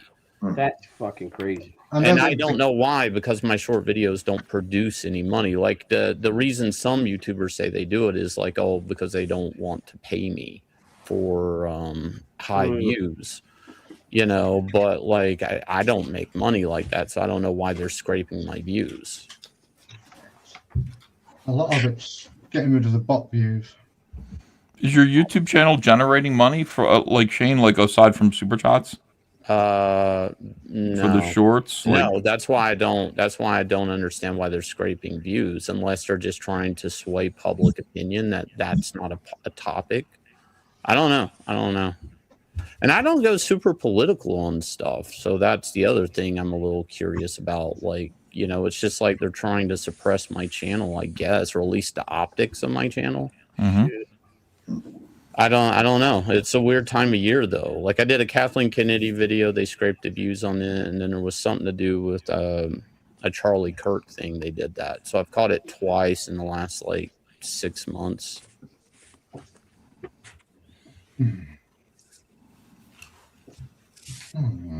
Ridiculous. I mean, it doesn't affect me really, besides it just looks like there's less views. You know, I mean, that's really the only, because I'm not making money on ads really. Why do you do it? You know, I sell books, so that's how you do it. Like the you have like a hey, go here. I sell quite a few books out of my store. I find new people that buy my back material. Yeah, that's true. So, and you know, and that's always good for when I have a new campaign, you know, now they're caught up with, or they're new, you know, because I imagine I lose readers just like any book. So I have to constantly be looking for new readers to replace the readers I lose. That's just publishing 101. I mean, that's just what comic periodicals do. You know, so I pick up new readers from my shorts. That's the only reason I still do them. I love it, man. I turn on your shorts. It's like, hi, everybody. I'm Shane Davis, 30-something year veteran of the comic book industry. And you're like, and today, what do you say? You don't say and today. You say, you focus on a certain subject and yeah. Nice. I did one today about this changing climate, and I'm noticing comics are talking about almost like they're getting ready to, they're wanting people to come back into comics like that were canceled. Yeah, tell me about that, Shane, because I'm just curious about that. Yeah, that's a good subject. Let's talk about it. Well, Jimmy Palmiotti wrote a tweet basically talking about like looking past personalities because they're talented, you know, like, you know, so it's kind of like he was softballing, like, let's not throw the baby out with the bathwater type thing when it comes to comic talent over, you know, what you think are politics or takes or whatever. Well, I'm not the only one talking in this drawing contest. So you guys, we're listening to you, and you're too interesting, Shane. You're trying to distract me. Yeah, I don't think we are. You're trying to handicap me. I'm actually, this is the first time you've said something tonight that I'm interested in, and then you stop talking about it. Could you please continue? We're captivated by it, Shane. Jesus. Now I've hooked you. And now you have to go to Shane's channel and subscribe. I am subscribed to your channel already. Jeez, let's go. Right. So Shane, your short videos are good. Right. So anyways, you know, Jimmy had this random tweet out of nowhere, you know, and I don't think Jimmy was ever pro cancel culture anyways, but, you know, he definitely didn't defend people. But, you know, it's a hard thing to defend because basically you'll get canceled. I expect no defense from anybody. Yeah. Then there was a Patrick Zurcher thing, which you know about, where he's basically kind of walking it back, but he put a timeline on it. So I looked up the timeline, and that would have been around Tess Fowler canceling Brian Wood. Which I don't know if that is the first cancel culture shit in comics. Was the Brian Wood thing? That was pretty severe. That was serious. Yeah, that's the first one where I was like, "Damn, what happened here? What?" Yeah, so because he wouldn't name it, but he just put a year stamp, like 13 or 14 years ago, and I was like, "Well, 12 years ago." I found people still talking about the response to it, so I'm assuming it was the Brian Wood thing. Yeah. And people like, she is such a fucking piece of work, man. So she didn't even stop there. Then she cancels a guy off a book called Rat Queens. Yeah. Now maybe that guy was an asshole. I think it was a domestic abuse thing with him and his wife, but she went after him, and they get rid of him. Keep in mind he's a co-creator on this book, and yeah, he's probably a piece of shit. But she goes after him and then gets to draw the book. Oh, Yeah, I was like, that's like mafia stuff, man. Yeah, that's cancel culture. It is very mafia shit. It is very mafia mentality. Like, we're going to break your windows. They extort people, you know. So what's Jimmy saying? I did not see Jimmy's post. Billy, did you see it? You know, I basically said he's saying he looks past basically personalities of comic creators and doesn't judge them and continues to work with them type thing, which you can read in between the lines. He's talking about like maybe we shouldn't cancel people, like, or maybe people should return back, and it mix that with the Patrick Zurcher. But then there's this other guy I never heard of, an Image Comics guy, just a few days before, I talked about on Hard Art after you left.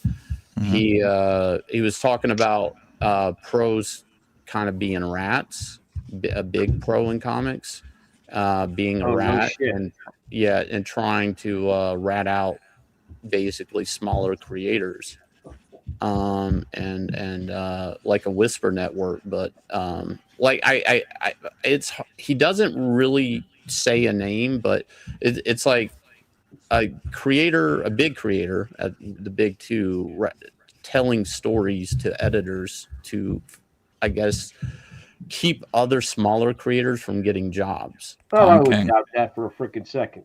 Yeah. So there's all this like rumblings that's happening. I was just putting them together in the timeline. It was like over 3 days, all these things were being said.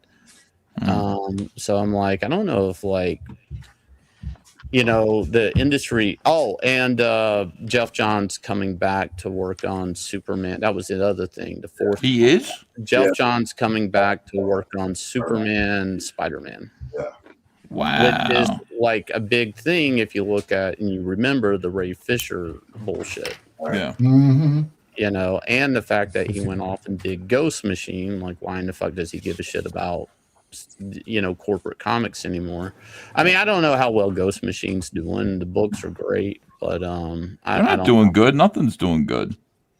You know what I mean? It's like Ghost Machine's doing good as it can do, but it's not doing well enough. And you can count on any like comic book project that is not connected to like Marvel, DC, Image, specific people at eventually they're just going to kind of slow down. So the video was me putting these 4 things together, which are all basically happen in like a week.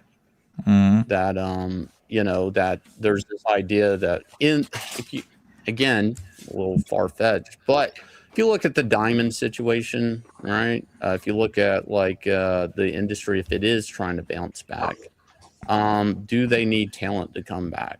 You know, and the point of the video is like, okay, if you're a talent, like, let's use you or me for an example, or even Billy, and Marvel and DC calls us up, you know, do you go back? And why would you go back?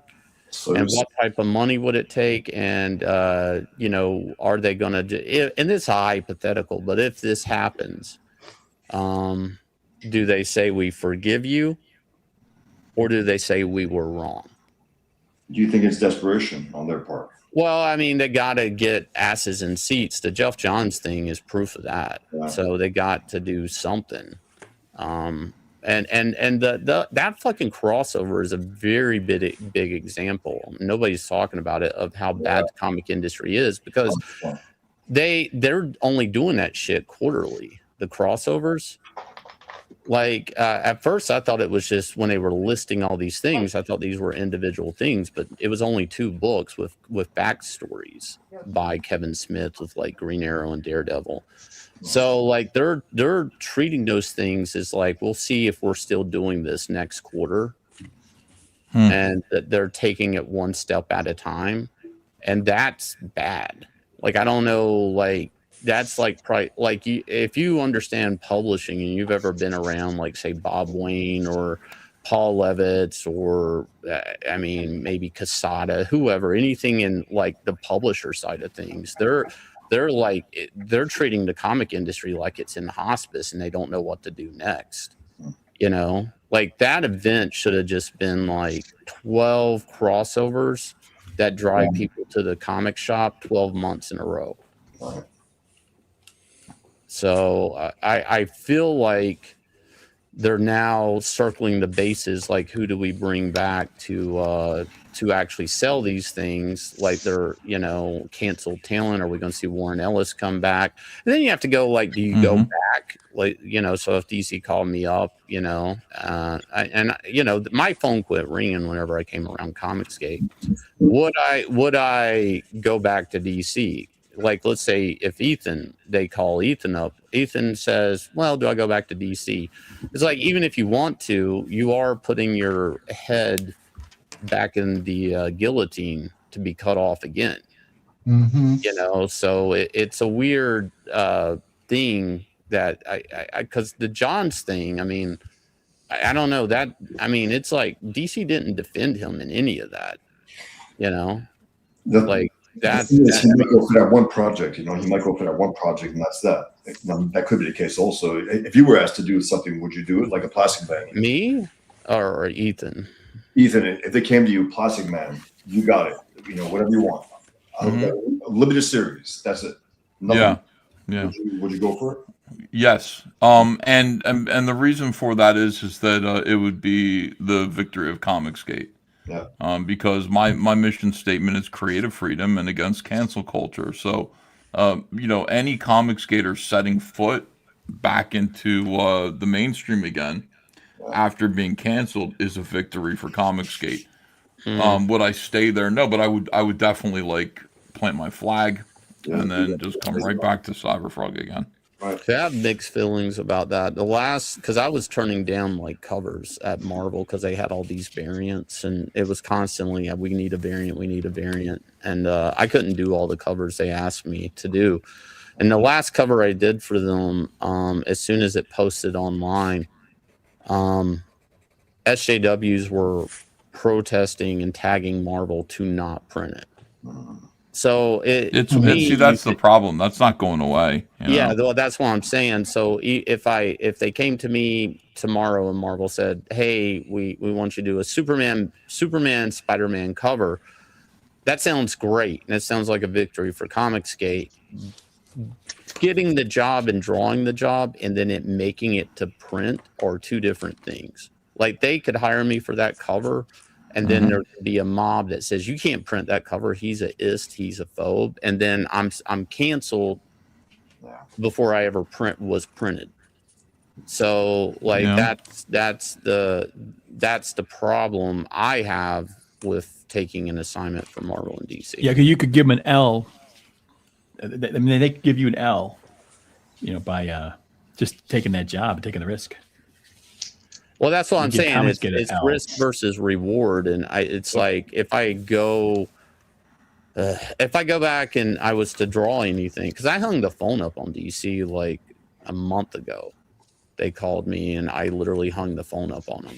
Man. It was about something else. They owe me some money and shit, and I had to get a lawyer involved. But I just hung the fucking phone up on them. I don't know if I would touch these people. I think I'd stack cans at a grocery store before I'd work for Marvel and DC again.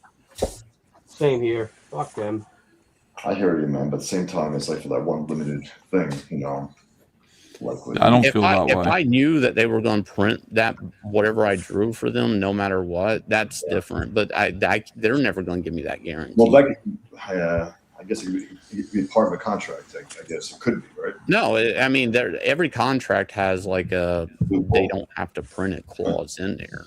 I mean, they don't have to print it. I mean, I guess you can write any contract you want. But I'm like, I don't know. I actually regret most of the time I worked at Marvel and DC. Damn. Looking back, I don't know. Some of it was fun, some of it wasn't. You know. And the culture changed so much. When you think about all the people that really got power in comics, right? Like, you know, the Coley Hamners, the Dave Johnsons, the whoever, you know, the little mobs. It's like it just ruined comics for me. I saw that shit happening. I was like, and then there was one time Dan, and this is when I was actually fired off a Batman project unjustly by an editor that's up there now, and it had to do with me posing next to a Trump bus on a photo on Facebook. But you know, he made the comment like, I have to side with my editors because my books won't get done.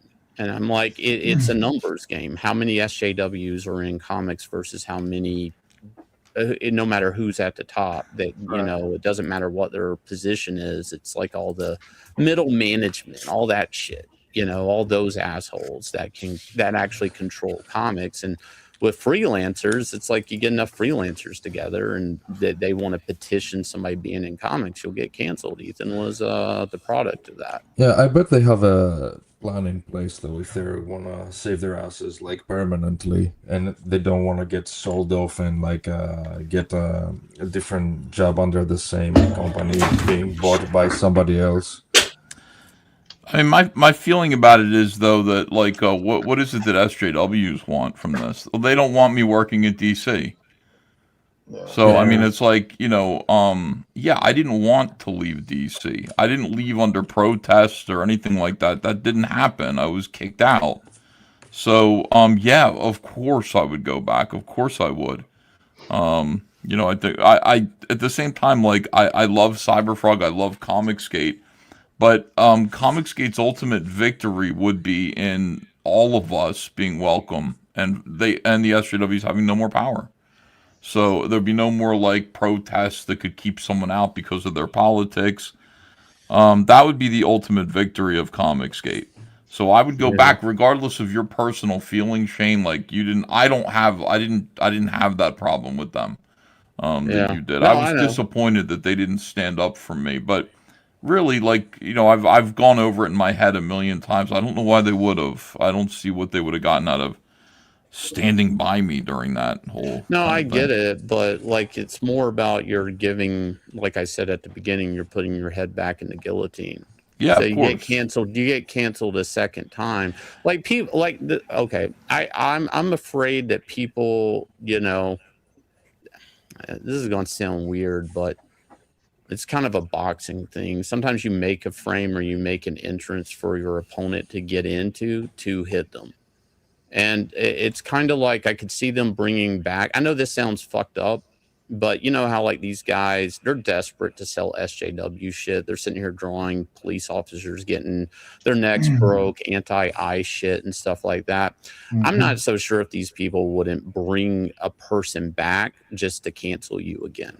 I hear you, but I mean, there's a strategy and tactic to these type of things that I'm wary of, and that's just me. The intentions of why they would bring somebody back come into question. Is it because the industry's hurt, they need to sell again, fans want it, or is it just to pull you back in to cancel you again, to try to motivate the same fucking demographic they keep trying to motivate to buy the stuff? SJW. Depends on who they're bringing in. I mean,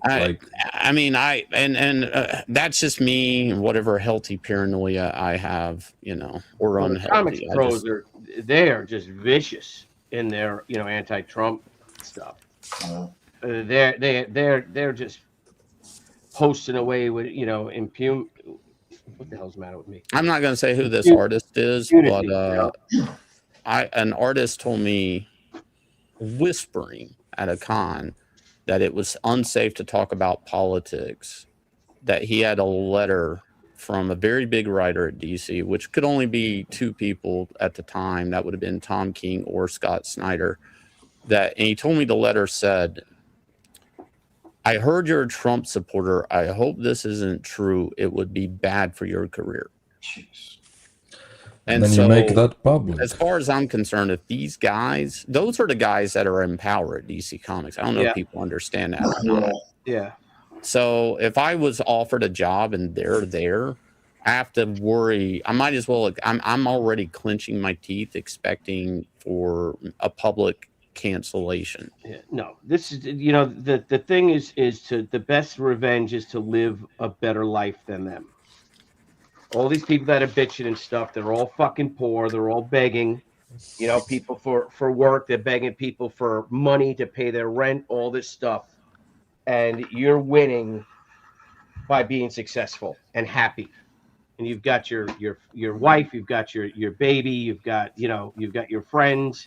You're kicking ass. You're building your own world. You're a world builder. So why would you want to go back to that?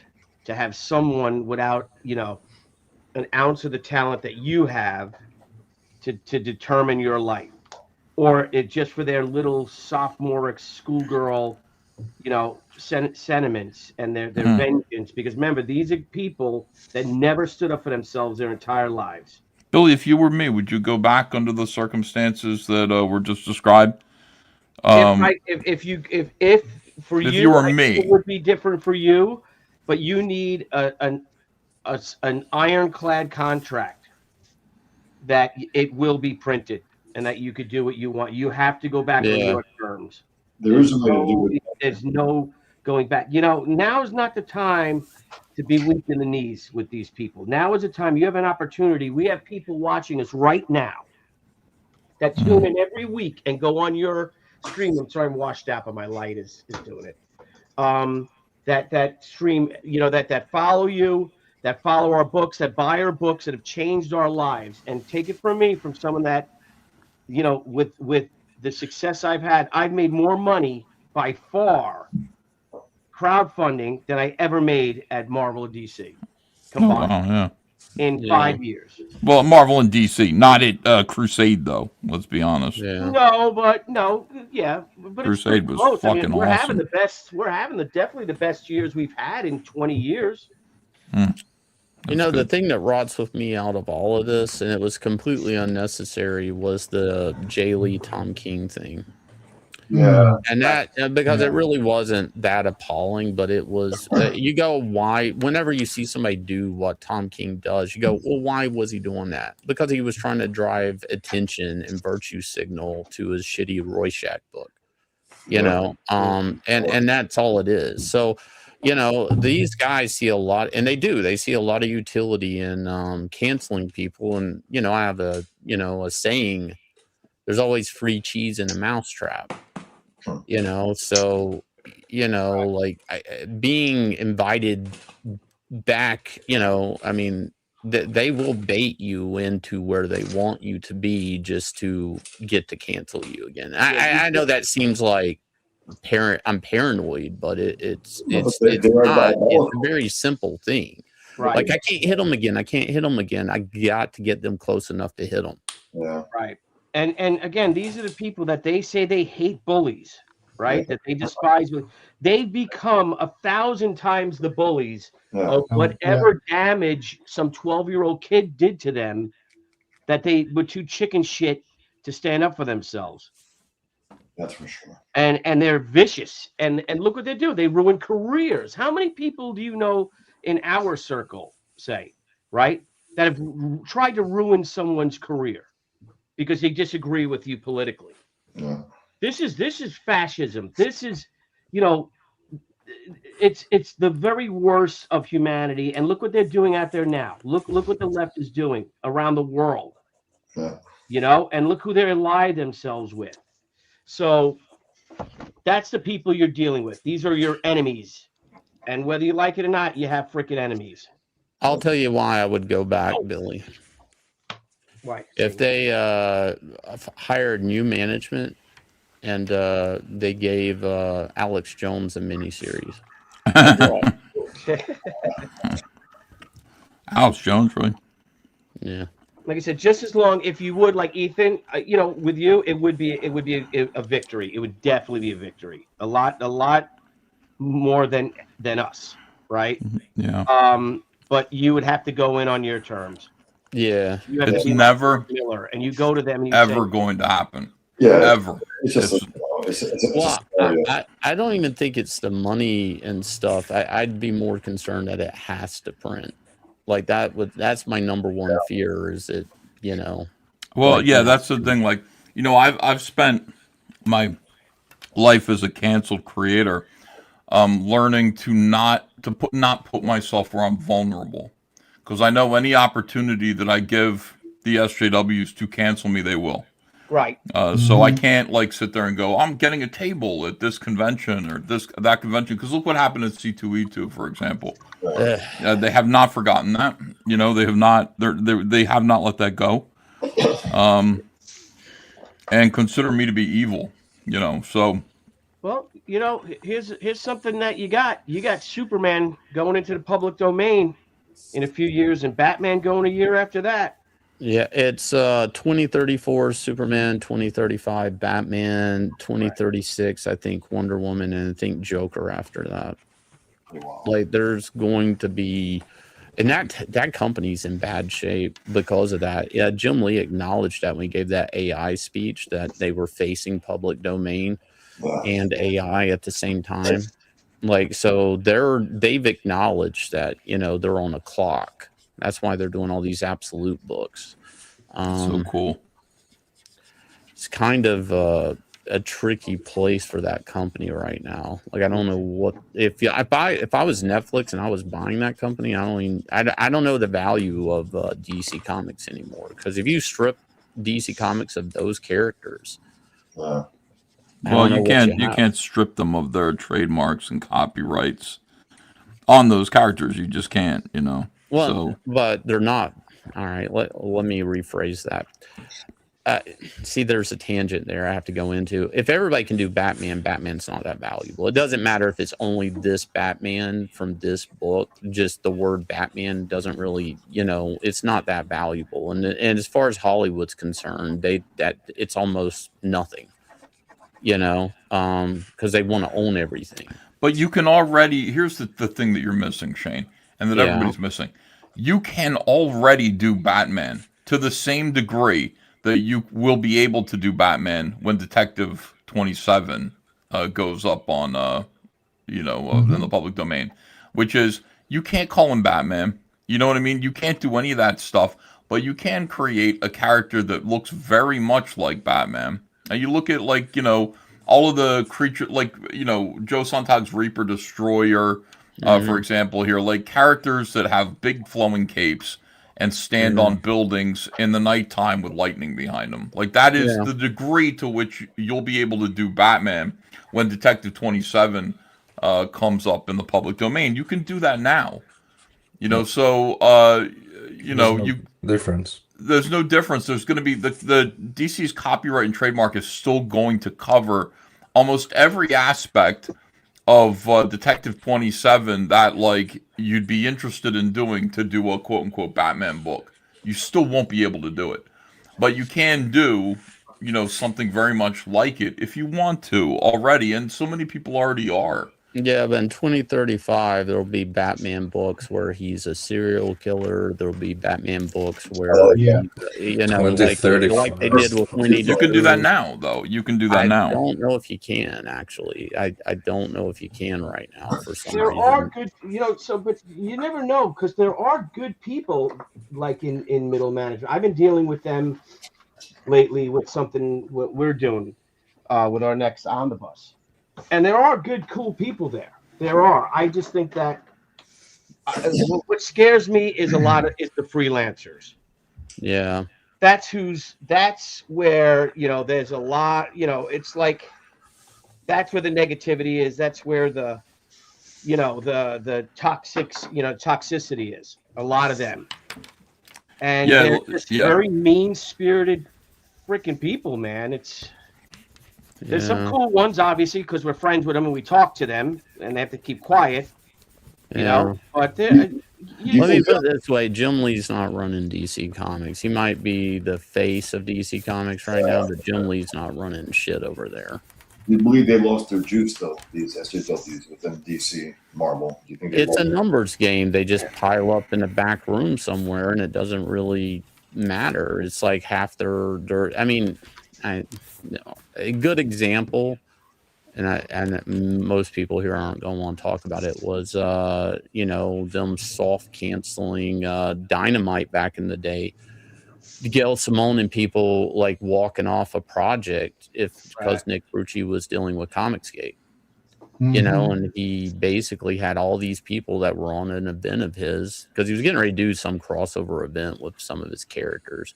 He was going to San Diego trying to pimp this thing, and they basically just kind of protested and called him. There goes his publishing plans, and to a greater extent, that could happen to DC Comics. I mean, these guys could. I mean, But I think it I would think happen DC with- Comics is such a big company that there's just no possible way that could happen because there are too many people who would be anxious to take those jobs. Right. In that case. So I don't think that would happen to DC Comics at all. I mean, it just wouldn't. I don't. I've seen it with my 2 eyes. I'm going to tell a story without telling the full story. Okay. And just because it has to do with Dan and I respect Dan.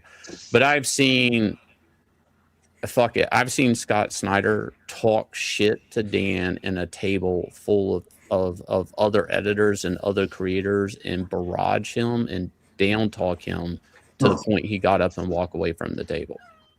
Bob Harris, that other female editor that's there now as publisher, other writers, I don't know. To know who actually has power, I'm talking the power dynamic. It's not the guy that just has the job. No, it's the talent. I think that's a great thing. I mean, the fact that you don't like what Scott Snyder's saying is one thing, but the fact that Scott Snyder can sit there and sort of talk shit to management and get away with it is pretty fucking cool. I like that.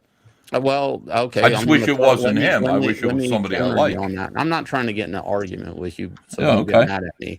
I'm playing devil's advocate. I could say the creators having the power was the reason that a lot of creators were able to team up and ask for you not to get work anymore. Well, I agree. Yeah, I know that. I know that. So it's like I don't think that I don't think comics should work that way. And just because I saw that happen, I don't think so. I don't think creators need that type of, because here's the other problem. Ideally, that's great if a creator, Todd McFarlane, could spit in, Ralph Macchio's face and say, "I'm doing spaghetti webbing." That's fun. That's cute. I agree with that. That's funny. But, can Todd McFarlane and people get in a back room somewhere and say, well, we want to make sure the publisher doesn't hire this person? That's an abuse of power. Yeah. So, to say that's going to just work, that it's cool that somebody can run up to a publisher and control everything like that.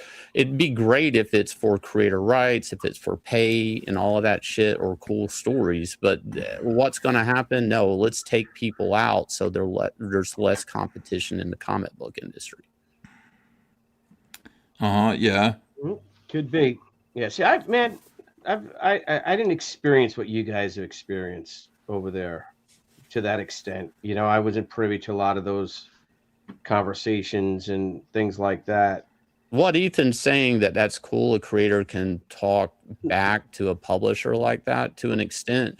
That works great if everybody's got the best interest of the comic. Yeah, I agree. But then politics get involved, just hatred for another creator, period, or that they might be a competitive threat. So let me preemptively cancel them before, and I keep my job at the top. There's so many human factors there, that goes wrong. Right. Yeah, no, I agree. I'm not trying to be an asshole to your point. I'm just saying that in an ideal world that would work, but that just isn't, there's but do you think J.K. Rowling can't talk that kind of shit to her publisher? I mean, of course she can. Her shit.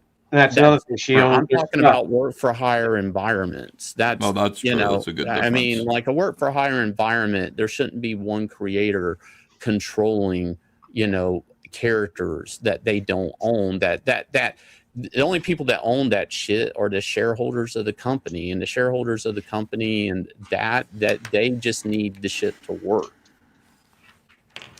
I mean, the comic creators hijacked, SJW and comic creators hijacked and got their hands so far up the ass of the comic book publishers that they're just sock puppets. And that's, I don't know. I mean, maybe I'm jaded. I don't know. Maybe I've seen too much. And I just can't unsee it. I don't know. Shane has seen too much. Full Metal Jacket with Shane. It's true, Shane. You are jaded. You get some decent people in there, though. Yeah, but wait. Okay, I said I am, and I'll agree I am. But you could. I mean, the scary part is, what if I'm not? What if I just I'm reading the room? Like I'm reading the event correctly. That's scary. I hope I'm jaded. I hope you're right. I hope I'm jaded. But I haven't seen evidence that I'm not.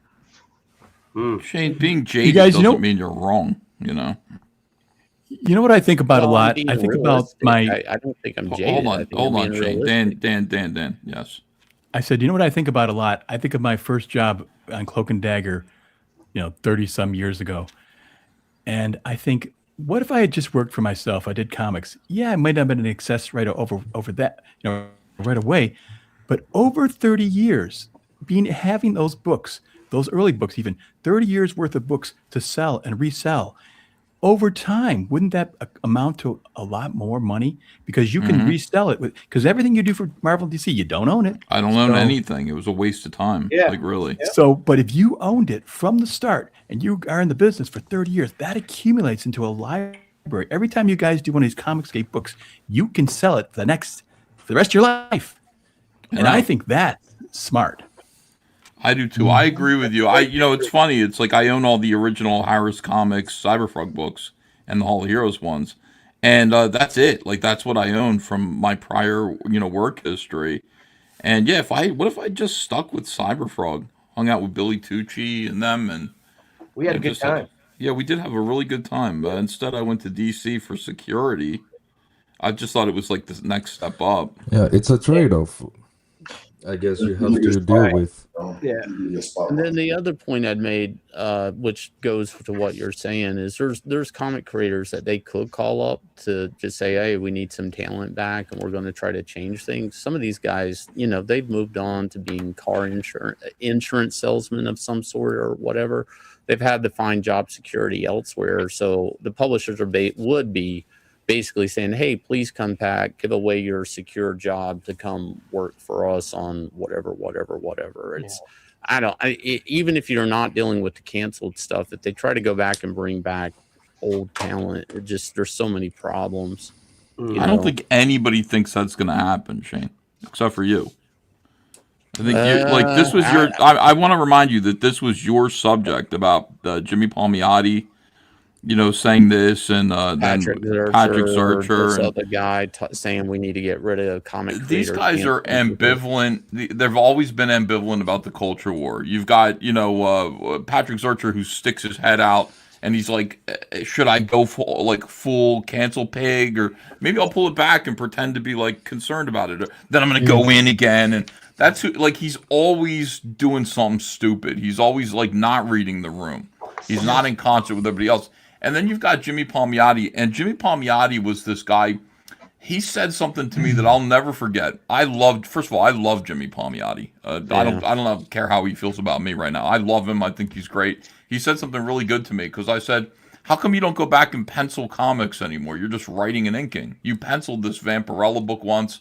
Go back to penciling. He says, I'm so slow. He's like, Ethan, I can't get rich penciling comics. I'm here to get rich. And I was like, never heard another comic pro say that to me before. I was still a kid when he said that to me. And again, this Jimmy Palmiotti, the businessman, really kind of got through to me, and I was very impressed with that. He's just like, the reason why I ink is because I can do it quickly, and I started writing because the royalties are the same as a penciler. So if I just continue to just produce these books that I've written, I'm going to make more money long term. Well, I thought that was really cool. Like, that's who he is. He's not a cancel guy. He's not ideological. No. He's always he has loose liberal politics. He parrots what he hears other people say sometimes. But I know he doesn't really firmly believe any of that shit. He's a capitalist ultimately, and I like that about him. And he was always nice to me. By the way, I haven't heard him say anything bad about me. No, he's a great guy. I'm not saying anything bad about Jimmy. He was just an example. This is the thing. These are the guys who are going to occasionally speak up and kind of say, "Do we still want to go with this cancel culture? Oh, we do. Okay, that's fine. We're still canceling people. Okay, that's fine. That you're going to see them do that from time to time, but nothing is going to change. Nothing is going to change because." They've still, even if the creators together all got together and said, you know what, we regret it, we're going to bring these guys back, there's still the audience that they have programmed against us. So, if it's not Jimmy Palmiotti, if Jimmy Palmiotti was able to convince all the other creators to that we should come back, there would be a whole army of SJWs in the audience saying, why is DC Comics hiring white supremacists? and that would be it. Yeah. It'd be over. So it's not even really like a serious discussion. When you ask me, like, would I go back to DC Comics? I mean, it's so hypothetical, and I'm honest about it. I could be really cool and go, no, man, fuck DC. I'm all about COMICSGATE. My goals with COMICSGATE have always been the same. I'm not here because it's like for any other reason that I was canceled by SJWs who put me in this political position that is COMICSGATE. That's why I'm here. Do I want that to have happened? No. I wish that didn't happen. And I've said before, like, personally, I have nightmares about it. Like, it's really damaged me psychologically that happened to me. I feel like I should still be there. I was doing well, though. I was happy there. You're being paraded as a trophy and, it's humiliating. Spoils of war. Yeah, it's utterly humiliating. And they know it, too. You got Scott Kurtz who comes in here all the time, and he's like, you ain't never going back, so you might as well. Like, they love that. They absolutely love that. Whenever they're angry about Trump, they come and take it out on me. So that sucks. Would I like to go back and just be like, Yeah, I would. I would like to. But I mean, there's a blessing in being COMICSGATE. First of all, COMICSGATE is allowing me to have complete creative control and to rediscover Cyberfrog, which has been absolutely wonderful. I mean, getting to learn how to write and write stories and write stories about my first little character has been life-changing. And I'm not done. I have so many Cyberfrog stories that I need to tell. Even if they did bring somebody back, it would be also like a nice little publicity stunt to get eyes on books just for the sake of. Well, yeah, that's the Jeff Johns thing right now. I mean, they did everything but kick that guy out of DC Comics. Well, they put him in a tough spot. It's not his DC. I think knows what they did to Jeff, which is they gave him a job where they said your job is to represent DC Comics, the comic book company in Hollywood. Yeah. So you're our voice, which means you have to fight with the egos of Hollywood directors that are supposed to be directing our movies. And they look at Jeff like he's a pee-whacker. Like, what are you talking? Like Zack Snyder. I got to listen to this guy, this punk from the comic books. I got to listen to him. And a tremendous resentment. Jeff had to put up with a lot of bullying and a lot of bullshit, just trying to keep looking at Zack Snyder's movies and going, these are no fun. Like, guys, red alert. Like, these movies are no fun. Like, they don't seem like DC Comics to me. And he expressed it, Yeah, he expressed it and had to deal with a lot of just bullshit. And I think he was like the first guy to ever have that kind of a job. So, I mean, it's like, there's a lot to learn about that. Like, you have to sit there and talk to Ray, what's his name, about whether or not Cyborg has a penis and how it's racist if he doesn't. Like, that's insane. Like, that's an insane job. So Snyder is their new and most stable golden calf at this point. No, Scott Snyder? Jim Lee's chief creative officer, right? I think he still holds. No, I'm talking about people who put their names on books. Not like Jim Lee hasn't done anything, I think, for a long time, and I hear like Snyder a lot. I don't follow much, so like I would guess, like, Snyder has just a lot of pull over who's working at DC Comics writer wise and artist wise. He has a lot of pull. Yeah, so like he got kicked out of movies and got his little kingdom of. No, not you're talking about Zack Snyder. Oh, okay. Not Scott Snyder. Two different people. That's why I'm asking. Like they're different Snyders. Yeah. Zack Snyder's the director of that Justice League movie and Man of Steel and stuff like that. What does the other one do? Yeah. Scott Snyder is the Batman writer. He's one of DC's biggest name marquee writers, and he's pretty good. Yeah. I haven't read him in a while, but I remember reading Court of Owls and going, "Ooh, this is fun." Oh, Yeah. He ain't no manga. as far as the kids are concerned. Yeah, because Capullo was drawing it. Oh, Capullo's really good too, and he was fantastic on that book. He was. He was, yeah. No, Shane, you don't think Capullo's any good anymore? I bought that new Wolverine stuff. It I don't saw look it. good. Yeah, it don't. Well, sorry, the Wolverine I liked. The Deadpool thing with Batman, I did not like at all. I don't know what was going on. The inking, Yeah, I liked his Batman stuff, but I bought that Wolverine run he did, and I did not like it. I did like. I remember when, sorry, when I was a kid, they had like a how to draw comics in a Wizard, and there was an issue where they had Capullo do layouts and storytelling, and it was the worst storytelling I've ever seen in my life. And I was a teenager still. I was like, why do they have this guy on? Oh, really? Yes, it makes no sense. It's so juvenile. It's so dumb. Wait, who wrote it? Who did you say wrote it?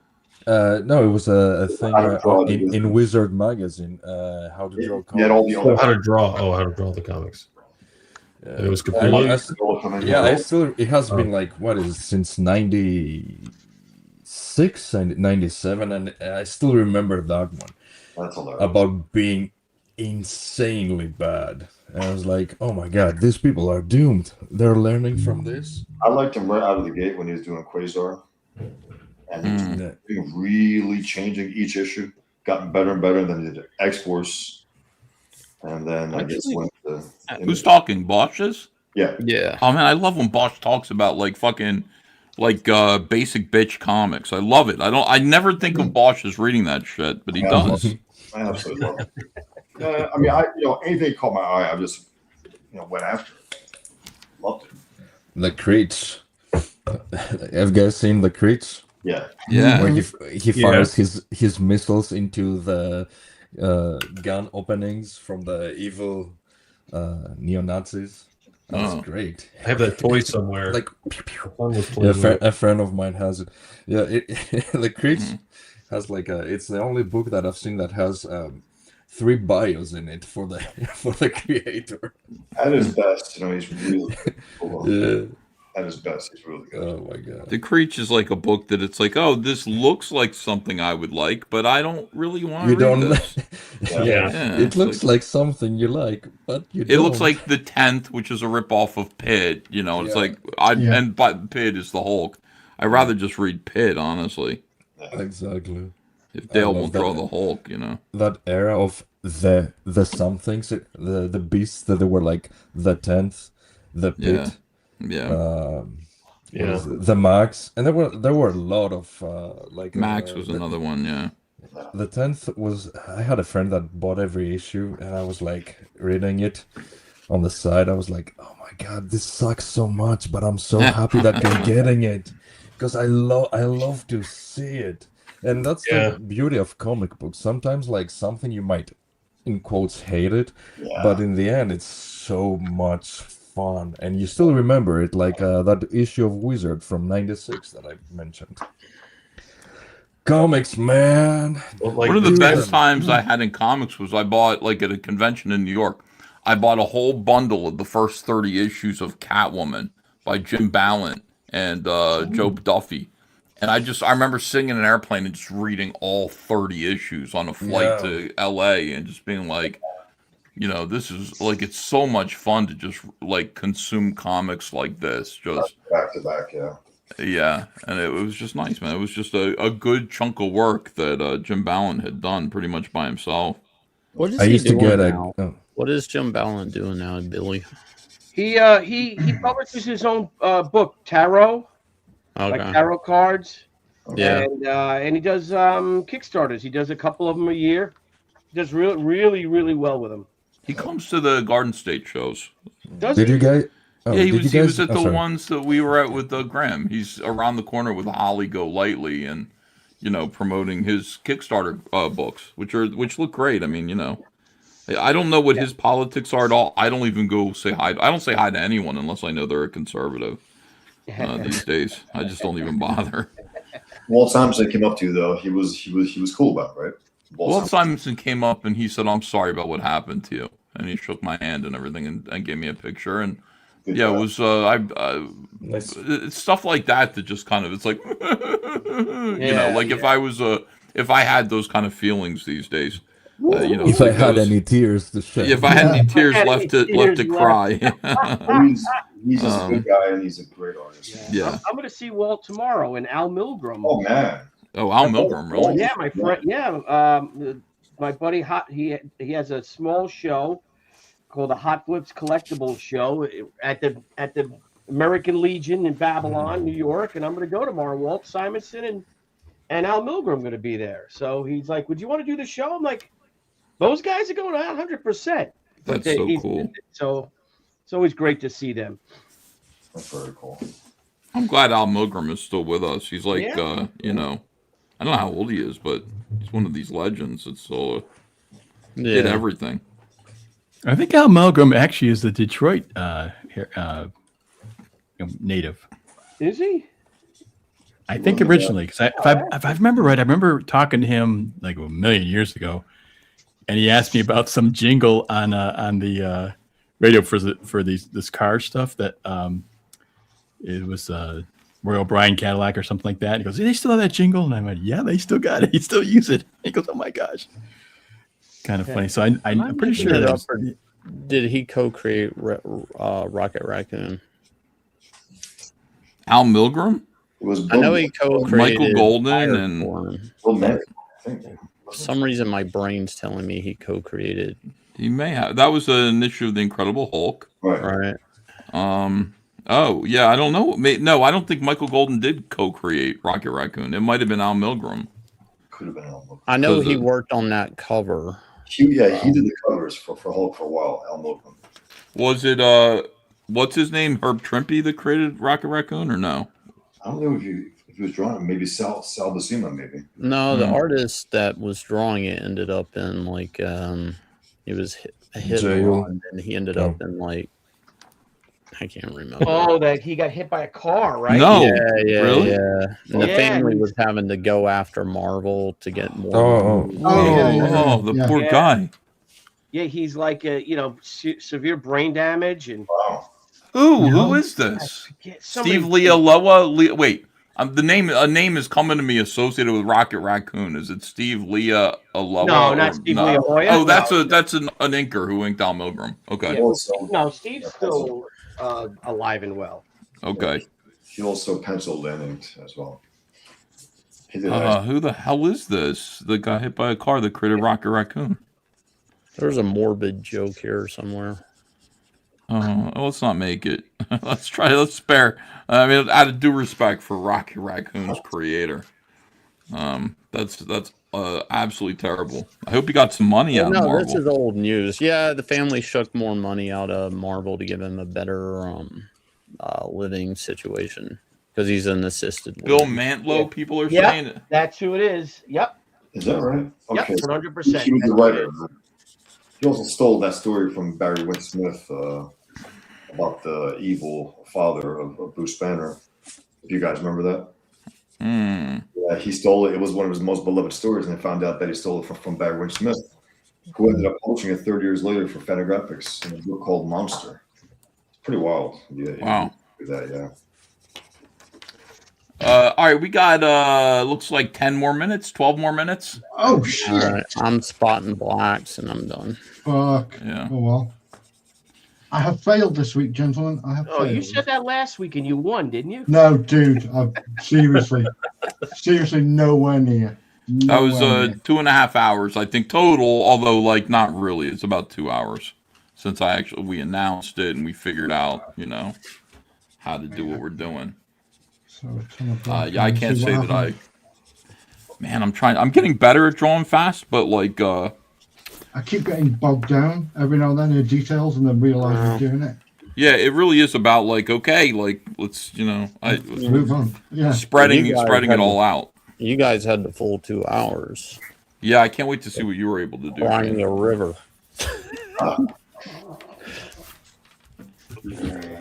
I'm over here handicapped. Yeah, I'm sure it's great, man. You're really good at fast drawing. Very impressive. No. I'm actually slow as fuck. Really? You think so? I think so, yeah. It takes me a while to get anything done. I just have to sit down and anchor myself to my table. Get the brush pen out and fucking do it. Like, I'm just slopping ink on this at this point. Yep.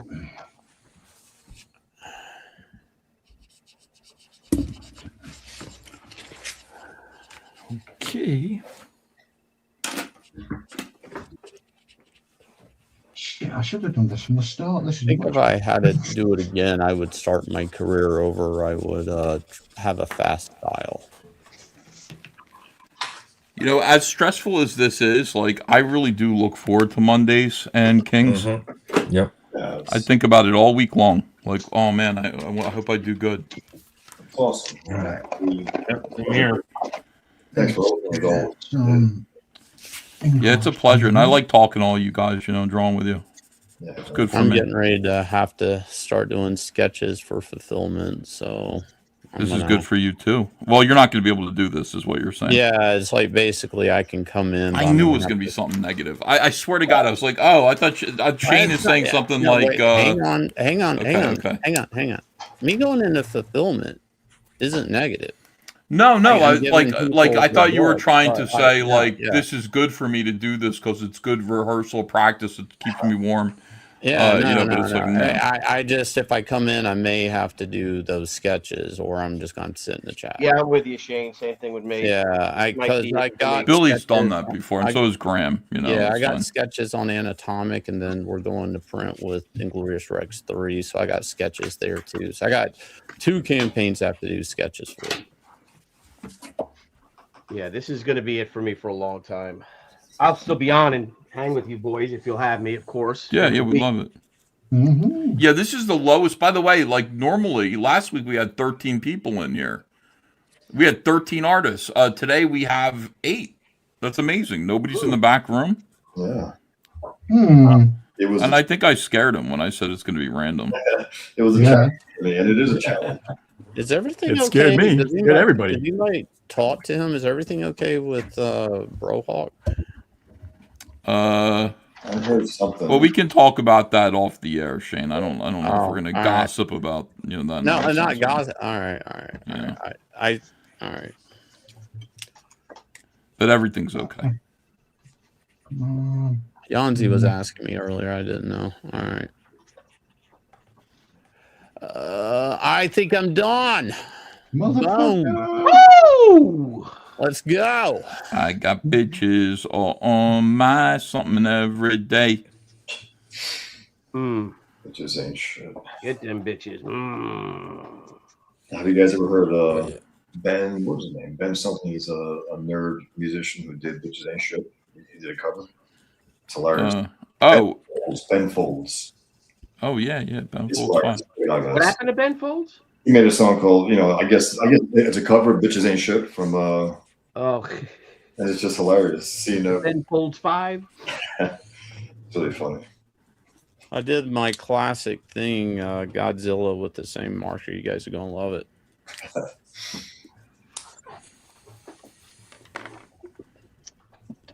All right.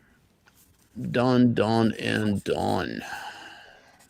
Boom. You need to blend these grays. I'm going to put mine down.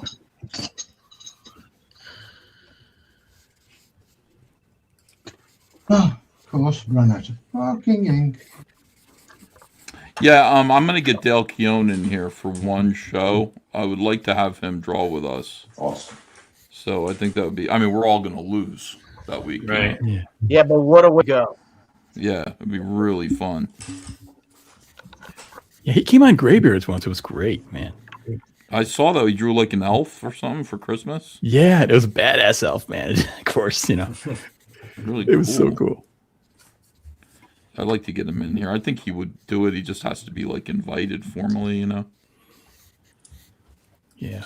I would have never thought Dale was that cool of a dude to hang out with. Yeah, as a really kid. surprised. I mean, I would think he would be cool, but I wouldn't think he would be so down to earth. Yeah. The guy was good. Yeah, actually, when I was intimidated when I first, to be on a stream with him, because he's one of my, he's one of the guys that I looked up to, when I was a young artist. Like, And so it's like, oh my gosh, it's Dale Keown, you know. And so again, yeah, you're like you said, Shane, he's so down to earth. He's such a nice guy. But great. yeah, it's like he is down to earth and stuff. But when he draws, it's just like he ain't on Earth. You know, that's not. No, he's not one of us. He's an alien. Right. He was good from day one. You know, that first issue of the Hulk. Yeah, it's awesome. Like he's better. I mean, it's amazing. Like Dale Keown is better than anybody that is working today, in my opinion. It's just. He took it to like next level because I have like a couple of his originals. That great scale shit he's doing because he basically tones it out after he hand inks it, so he keeps all the traditional feathering he was doing it. He amps up the feathering, and then he goes in with marker and whiteout on top of it. Yep, it's absolutely time-consuming, insane work he's doing right now. Yeah, that's the thing that probably keeps him coming on these shows because he is such a perfectionist, and he takes his drawings and redraws them, draws them again, and it's, you know, he molds it like a piece of clay. You know, he can't do a quick sketch. You know, he can't. He does it all the time, and it's like, well, you should just do more of those quick sketches, and just release those. Honestly. Yeah. Well, the thing is, you know, he's good when I mean, as everybody knows, Cyberfrog is a really difficult character to draw. But he actually added something to Cyberfrog. You know, I mean, he put his own twist on it, and it worked. Particularly Salamandroid. I wish I could draw Salamandroid as well as he does. His Salamandroid is amazing. I remember probably the first time I tried to draw Cyberfrog, and I thought I'm going to put the sort of the Dan Lawless twist on it. It just bombed. It was so bad. All right, guys. And so it's like are we gonna pop these things off? I haven't ate. Yeah. It's you're hungry. Yeah. Oh well. I literally ran 4 miles before I came here, and I haven't eaten. Well, 4 minutes, Shane. Okay, 3 minutes actually. 3 minutes, and it'll be 10:30 on the dot. Yeah, you must be hungry, Shane. All right. I don't know, guys. Nah. It is what it is, I guess. Let me switch my camera.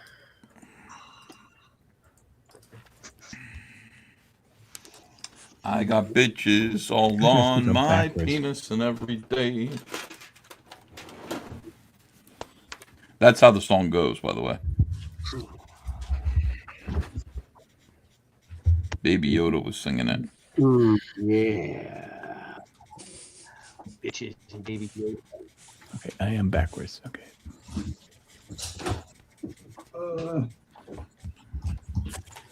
Fuck. This was a good comic book positivity. That's 2026. That's it. MTM making cash money. Anybody got any big campaigns coming up this year? Yes. Links. Yes. I got my rank camp. I'm going to bring back next month on Indiegogo, which we only did it for the 3. You're breaking up. I am. Yeah. No, what happened? The rank is going to come back. I'm gonna do a second chance middle of next month for Inglorious Rex 3. Fulfillment on Anatomic. We already have Anatomic 2 line artwork done by Anthony. We're gonna do Inglorious Rex 4 this year. That's gonna be a big campaign. I'm thinking about doing blind bags on that. Yeah. We're talking with printers right now and figuring out the logistics on the bags and everything, how we're going to do it. But I want to do something different with that campaign. Revolutionize it, Shane. Take it to the next level. Next level shit, 2026. Shane, I'm writing a book about business. Oh yeah. Business. I'm waiting to see what my printer can do with they're going to give me some options for cover type printing I can do for the blind bag, so it'll be interesting what they come back with. Getting covers for these campaigns is a nightmare, though. Like 'Cause getting most people artists. won't work. Yeah, most people won't work with COMICSGATE. So I have some I've been collecting over the years, though, that I haven't used. We'll buy some name talent, so we'll see what happens. Has anybody gotten Ron Garney yet? No. Ronnie would do it. Has he?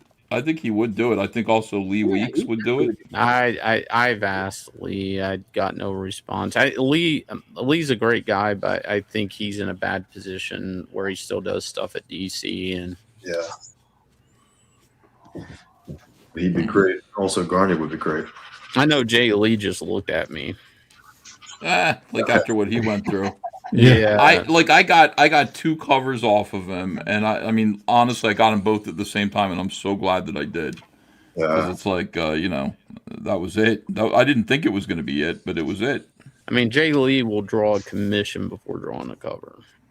Yeah. So I mean, but fans go up to him. In all fairness, he's friendly and he asks tons of questions about crowdfunding. Yeah. But I just don't think he wants to go be drug again. I don't think anybody would dare. All right, we're done, guys. Yeah, we are done. I hope everybody's drawing is good. Oh, Joe Sontag is here. Hey, Joe. Oh, Joe. Welcome, Joe. How you doing? Yo, you have negative 60 seconds. Can you whip something out in that amount of time? I mean, I can whip anything out, but wait. Might strike the show. Somebody in the chat says Shane would be better in a banana suit. Yeah, people like the banana suit. All right, let's go through. Let's take a look. We're going to go through the drawings. You can see Peter Gilmore's up first. 2 seconds. Yeah, let me just switch cameras because that one's fucking awful. I actually did draw along with you guys, but I'm not going to enter the competition of the auction. I just want to jump on and say, right. What's no, hold going on, Joe. If you have a drawing, enter it. I mean, why not? Okay. I deeply apologize for this, everybody. No That's pretty background. great. No, it kind of falls apart, and it's. Good job, man. You're Good too job. critical, Pretty man. good to me. That's Good awesome. job. Apology not accepted. Amazing. Yeah, Eric, add Joe to the poll, please. Eric Huffles, add Joe to the poll.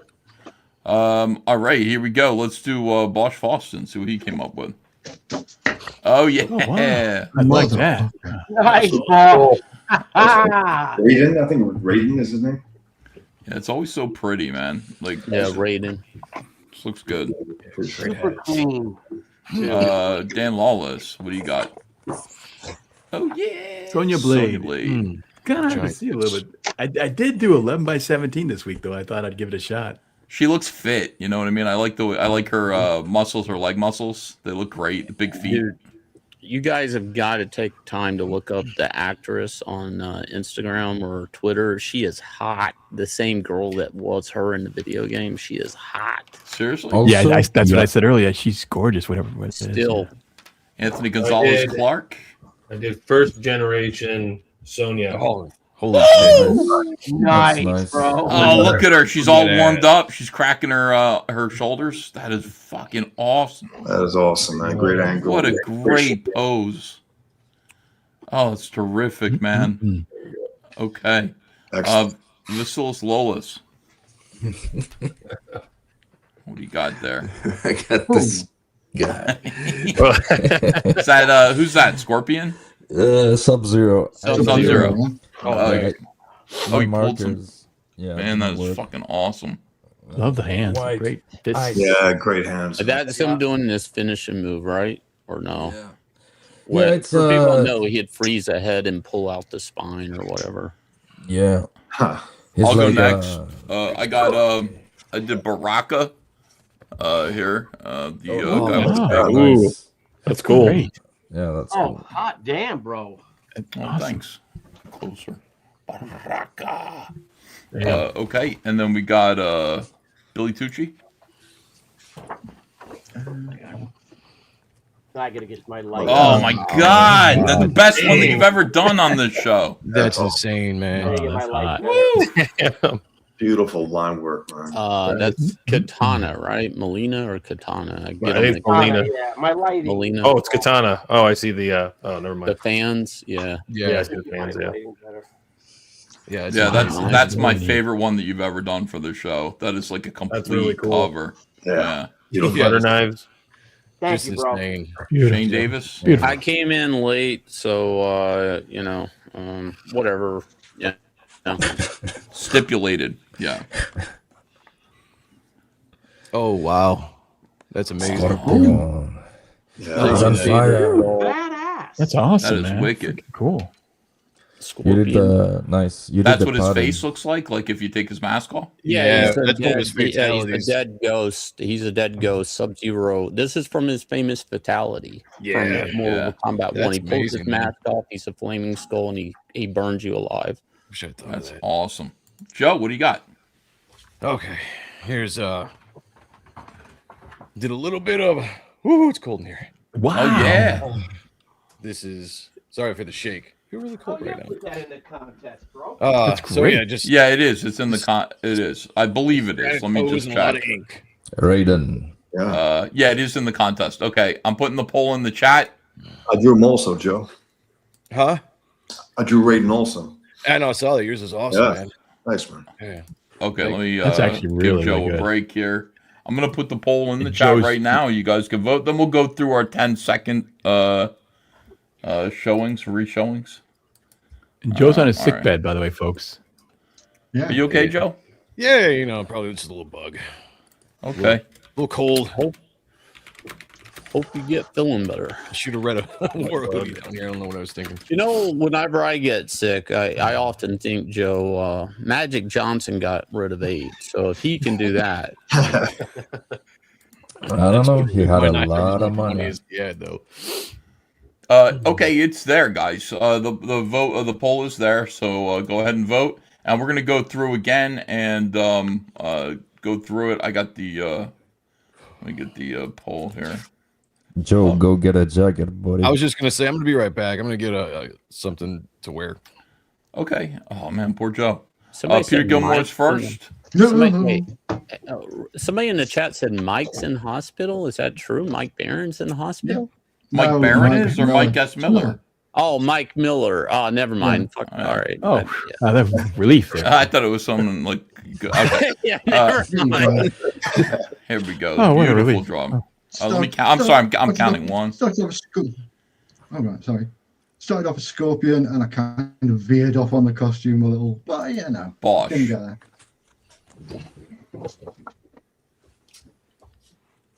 Raiden. Dan.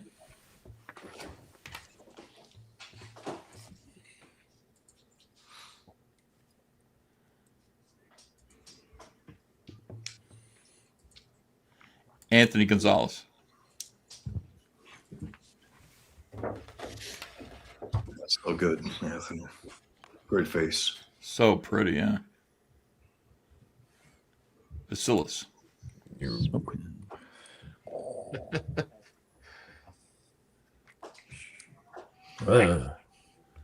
Hold on, I gotta count to 10. Okay. 7. Ethan. Oh, sorry for the shitty camera. That looks great. It almost looks like a Batman thing. Yeah, I like the blood a lot. That's cool. Yeah. Hopefully that's not too blurry and I have a chance. Here we go. Billy Tucci. Yeah, sorry. I got a scan of it. I could Awesome, man. show. Awesome. Lighting sucks. Sorry. Looks great, man. Great line work. Beautiful. Nice. Pretty. Most excellent. Shane Davis. Oh, that's picking up. That's such a That great is rendering on Fantastic that line. skull on the fire. Yeah, that's I'd love to all see you with do the same Ghost Rider pen. now. I did it all with the same pen. I've been doing the Godzilla ones. What number Joe is that? Sontag. It's my magic pen. Oh, I got you. Yeah, that light's better. My dick. Oh, Yeah, shit. boy. Well, I don't want to know about that anymore. Okay. Beautiful. Thank you, Joe. Man, Joe, thank you so much for coming in here. Even though you're not feeling well, happy to have you here. Well, I felt bad. I was listening to the entire show. Good conversations you guys had. I wish I was here, but I didn't think I was going to be able to talk and be entertaining. So I was like, that'd be a drag. Oh, yeah. I mean, it's okay. Like, nobody was. None of us were. Let me see. I'm going to read the super chats while let me pull up the poll so people can watch the votes come in. Oh my God, I'm in second place. Holy shit. All right, here we go. Sorry, that was really surprising. Billy, well, right next to Bosch. It's tight. I'm not going to keep it. Billy Tucci is in first place this week. Rightfully so. Ran away with it, so to speak, with his beautiful drawing. This is the best I think he's been on this show. He's always good, but that is amazing. Let me just show that again. Billy, you're muted, by the way, but I'll unmute you. Oh, I can't unmute you. You're muted. Can't unmute your guest. I think the lighting's better now. Oh, okay. Yeah, just beautiful. Giving him an unfair advantage there by showing him again, but really, really good. I'm in second place. Shane Davis following up close, third place, coming up on my bumper there. Here comes Bosch Foston in fourth place. Joe Sontag in fifth place. So I'm glad you came, Joe. And then we got Vasilis, Anthony, and Peter's in last place this week. That's what the hell? Oh, Dan is. I'm sorry. No, Dan is. Dan Lawless is. Yeah. You gotta be kidding me. See, that's why you can never tell. Never tell what's going to happen here. Let me see here. P. Callan says, another Kings, another dub for Gilmore. Here's John without an H. I think Shane is correct. It's just the way he tells things that makes me want to have a seizure. Well, I mean, you guys see? This is why I want to come on and not talk. But then I get shit if I talk. Shane, everyone loves you. Everyone loves you, and next time I come in, guys, I'm not saying a word. Why do you do that to people? People love you. They like to make fun of you, though. People, that guy, that super chat. Oh, I see. Okay. Well, it's very petulant of you, but you're free to do whatever you want. Red and Wizard Jim Lee had it in his contract when selling Wildstorm, the stipulation that he has a spot in DC, but if let go, takes back Wildstorm. Oh, so that's a good thing. So, like, if they ever fire him, he gets his company back. That's amazing. Yeah. Wow. And he sold Wildstorm with a lifetime contract, right? For like $5 million. Does that count like all the other properties, like Authority and all that, like things? Yeah, I think they got Authority. They got all the Wildstorm stuff. Yeah, he's never going away. Yeah, that's what a great move. What a great move. Nice. I got some coffees here to read. B. Newman says, I have a pretty good start of an EVS sketch card collection. Will those continue? I try to do them in the morning and put one up on eBay every day, but it's more like 2 a week at this point. But thank you for your support. Shrubbles08 says, hail EVS and the Kings. Can Shane up the faggot ass Davis just shut the fuck up? That's Shrubbles. Wow. Let me see. No, Ethan, I did not get the 5,000. This is bad. Adam 12. $5,000 immortalization tier from Eric. It was the immortalization tier on Darren Wagner's campaign. See, that's what happens. Thank you very much. Appreciate the coffee donations. It's wonderful. Let's get back to the poll. And are you liking that coffee thing? I'm hearing a lot of people talking about it and thinking about trying it out myself. It's really good. It's really, really good. And I'm grateful that there are people who only want to give through coffee and not super chats. That's cool. And it's so easy to set up too. It's such a simple system. Is it? I haven't looked into it yet. I just saw you could be up in a minute and two. It goes right into your PayPal, so you know. Yeah. Just connect your PayPal. That's all it is. That's all it is, and it's every day. So rather than waiting a month for super chats that YouTube has taken a third of, you get your super chat money the same day. So let me see. Can you imagine Shane Davis in his 80s talking to his Blasian grand? They're not Blasian. He's white. How would they be Blasian? Grandkids. Exactly like this with his sad story, says Mr. Mont. EVS should make his own Plastic Man instead of DC. That's Darren R. Wagner. Lone Wolf 3 says, do a GoFundMe for CG to purchase Marvel or DC. You guys ready for that? Hey, you in the chat, you guys ready to give us that kind of money? Can we fund for the Fans Fest first? Let's get that done. By the way, the anti-comic skaters are already tittering about that, like thinking that like for the Fans Fest isn't going to work or isn't going to happen. I mean, it's not that hard.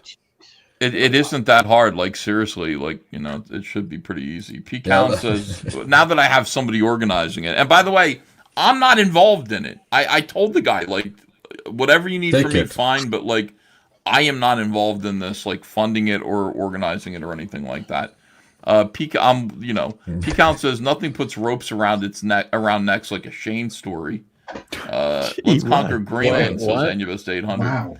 Shane had great stories, I thought, man. I thought he was really good tonight. I didn't hear the super chat. Nothing puts ropes around necks like a Shane story. Yeah. All right. I'm writing this down for next Kings. Treble says, please read your Ko-Fi super chat, Ethan. I did. That was the Shane shut up thing. I heard the stroke. Come on. Brain says awful. I heard the stroke caused Mike to poop his pants. You did not hear that. That's terrible. They put his short ass in the pediatric ward, says Pete Callen. Why does he need charity because of a stroke, says Pete Callen. What did GROK tell you to draw tonight, says Darren R. Wagner. So GROK tonight was Mortal Kombat 2.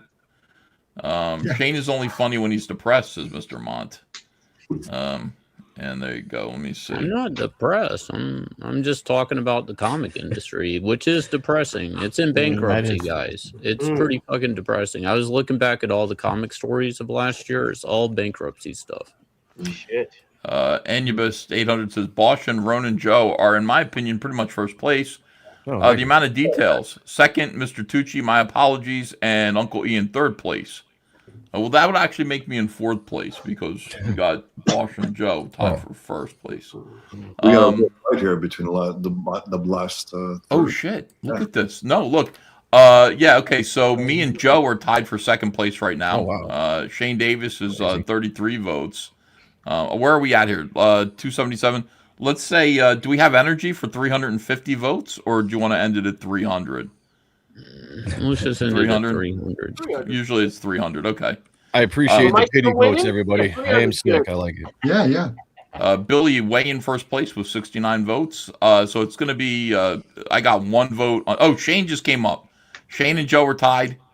Let me see. Joe is tied with me now for second. Wow. 279, 280. It's anybody's ball game here. Billy's getting more votes. 281, 282. I'm not even going to look at the results. I'm just looking at the votes coming in. 16 more votes to go. Looks like Joe has taken the lead. No, Joe got knocked down. Shane is tied. 285, 287. Wow. Where are we at here? 288. 289 votes. 290. Let's see, 10 more. 291. This is incredible. Big fight between me, Joe, and Shane for second place. 293.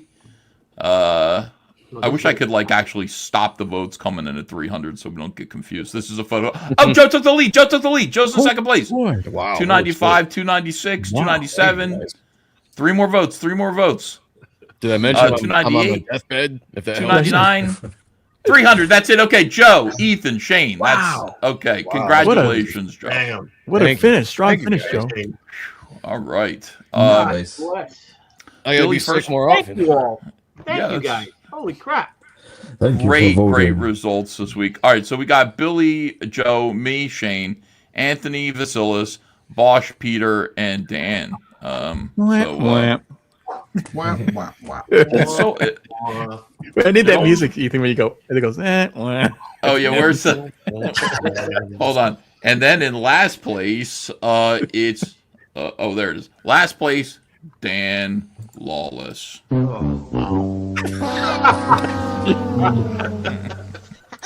Oh man. I've been there. I like it. Jeez. All right. Okay, very good, guys. Thank you. Appreciate it. Please stop voting now because it's. I got to remember the order. Joe is in second place. Okay, Billy Tucci, would you? Okay, so now everybody in the chat, thank you so much for being here. Anthony Gonzalez Clark, you put a YouTube video in the private. What is this? Oh, that was when, because Shane reminded me of, I don't know, he was talking about police officer. I don't know. It reminded me of Sam Hyde's Officer Maggot skit. Oh, and I was yeah. going to tell you to play that, but it's long past now. Okay. I never look at the private chat ever. When the No, show's over, I go, "Oh, look at all these Yeah. people like using the private chat." I love Anthony. All right. So, worse guys, than now me. we're going to do an auction. And if you would like to participate, you can. Here are the rules of the auction. My fellow artists, you're allowed to have a minimum bid. If you're like, look, it's $100 to start, $200 to start, you're allowed to do that. You don't have to sell your piece at all. Okay? Those people who are watching on Twitter, and there are quite a few, if you'd like to join us on YouTube to bid on the artwork, that would be a good idea. And then the rest of you in the chat, like, here's how it works. If you like a piece and you'd like to own it, just put a price in there. The minimum bid is $20 unless otherwise stipulated by the artist. And then write confirmed after it, okay? And the bid should be in increments of $10 increases. And thank you so much for being here. Thank you for making this show continual success. Yes. Billy Tucci, do you want to sell your drawing? Yeah, I do. This is my first ever Mortal Kombat drawing I've ever done. Unbelievable. But I want to start it at 250 because my 250. wife will murder me if it doesn't sell for that. But okay, so the first bid should be 250, and that means music right away. By the way, if we get that first bid, somebody does. You never know if you cool. on it. But yeah, she's strong. She's fierce. 250 confirmed. If you want it, you got to pay. That's correct. Holy shit, Billy Tucci. Thank you, bro. Amazing, right out of the gate. Do we have an increase on 250? 264 from Paul 19878X. Thank you.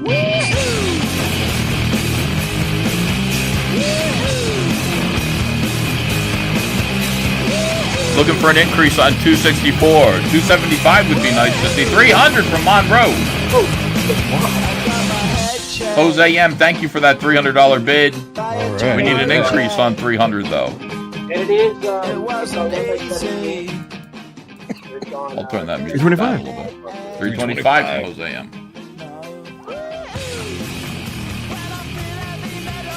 325 is our top bid. Looking for 335 or more. I'm gonna make it flip that. 350 confirmed. Thank you. Monroe says 350. Come on back. Bad Adam 12 beat you to it.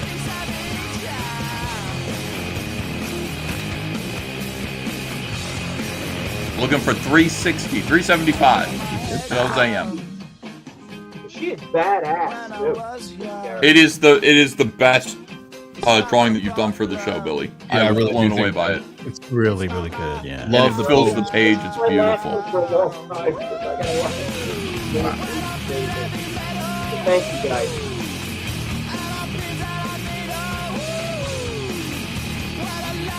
$375. Looking for 400, or actually 385 takes the lead right now. But 400 would be appropriate at this point. Yeah, the boobies do look good.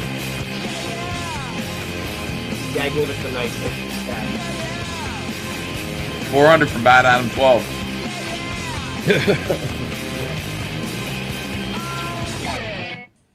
Okay, guys, just looking for 410.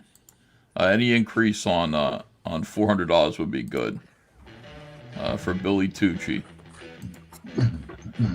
Billy Tucci, Lord Tucci of the Tucci Manor. Yes.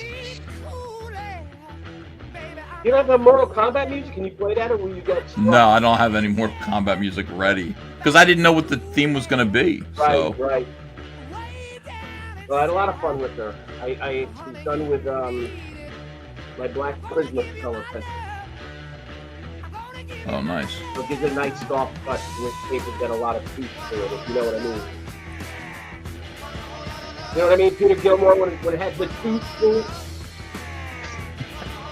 it? Looking for an increase on 400, 410, 425, 450. Anybody? Let's start a countdown. Here we go. 9, 8, 7, 6, 5, 4. All right, hold on. I'll play a different song. Everybody's telling me, be careful, Ethan. Be careful. 425 from Monroe. There we go. Oh shit! Man.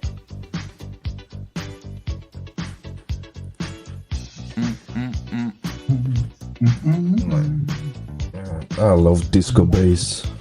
Man, I love Kool and the Gang. I didn't realize how much I liked them, but they're so much fun.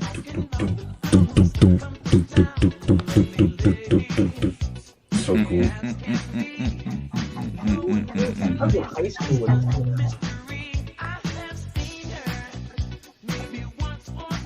425 is our top hit. Let me do a countdown from 5. Yeah, Billy and I lived it. Yeah, we did, Dan. Yeah, good movie, and I hate to say don't play Zap. I'm going to see what it says in my studio. They'll tell me what songs blocked where, you know, hopefully. I don't want to get the stream killed. 4. But if they just do sharing, like I think they will, we should be cool to play a little Zeppelin. 3. Zeppelin's pretty tough, huh? 450. Nice. Well, we don't know. I mean, you know, the Beatles, AC/DC, we found out Tiffany will get your stream taken down. So you got to be careful. But usually when you can find a song that's free to download on Internet Archive, they're good with revenue sharing. And I did find that Zeppelin song there. Wow. So we'll see. But yeah, I'm a little scared too. I'd hate to have the stream shut down. 450. 450 is our top bid. Let's do countdown from 5. 5? I know, Tiffany. I couldn't believe it. Yeah, really?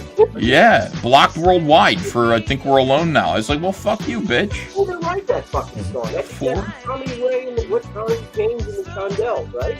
Yeah, it's not even good. 3. Yeah, Tiffany got my streams. I mean, Debbie Gibson was cool, but not Tiffany. Really weird. Wow. 2.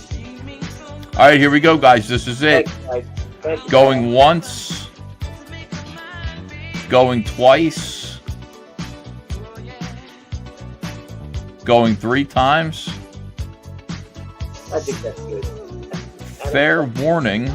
Any increase on 450? Who's got 500? All right, and congratulations, Bad Adam 12. I think. Thank you, Adam. Thank you. Sold. Thank you, Adam, all the time. Awesome. Thank you so much. Wow. Terrific. All right, very good, very good. Billy's going to put his payment information in the chat, and then next up is the ill, but still a damn good artist, Joe Sontag. Here we go, guys. Joe Sontag's beautiful. What's his name? What's the character's name? Raiden. Joe came out of nowhere. Joe came out of nowhere. Took second place tonight. Booyah. Story. Very nice. Sick. I'm not going to enter. I wasn't going to enter. I was just going to jump on and show you guys I did the draw along. No, man. No. We want you on the stream. We want you to, to enter the contest and all that. All right, guys. We're looking for. Do you have a minimum bid, Joe? Oh, whatever's good. I mean, All right, it's money, obviously. We'll start it as usual. Like I said, this is for us people to get good pieces for cheap. Let's go. First bid is should be $20, guys. $20 is the first minimum bid for this beautiful Raiden drawing by Joe Sontag. And all of you have $20. So I want to see 25 $20 bids show up in the chat right now. Joe pulling the Shane, says Indino Palacio. What's the Shane? There's a 20 from Zebra Bait. Right. Shane, I don't know. Shane shows up like a little bit late and then, pretends that he's disadvantaged, but then he kicks everyone's ass. Oh, shit. Well, $50. $50. I see 60 from Zebra B. Thank you, guys. Sir, did I miss anything? No. Okay, 50, 60. Looking for an increase on $60. Yeah, Shane can do a lot in a minimum amount of time. He's a good competitor in this game of ours. Yeah, I found I can keep up faster when I do a lot of the heavy ink stuff, just because I am actually a pretty slow artist in general. Yeah, me too, pal. Bite off more than I can chew a lot of times in my head for 2 hours. But this also is an excellent subject matter. I wasn't expecting this at all. I was surprised, but I like the idea of GROK picking the subject like at the Yes. last minute. It's like a challenge and it's a mystery. It's like a Russian roulette. Yeah, quite a Yeah, I bit. thought it was pretty interesting. I roulette. was watching the show and that popped up, and I was like, wow, I expected them to be like Spider-Man or some shit like that. Yeah. All right, let me see. Jose M says war campaign A-loggers will be clipping this. Clipping what? For why? GROK is better than Ethan, says Beam Out. Well, I'm gonna say the same thing all the time. I'm gonna say what I think is gonna be most commercial for everybody. But that's not always the most interesting. $60 is our top bid. Bum, bum, bum, bum, bum, bum, bum, bum, bum, bum, bum, bum, bum. All right, let me see. Let me start a countdown from 9. 9. Billy, you should be paid. 8. Oh, thank you, Adam.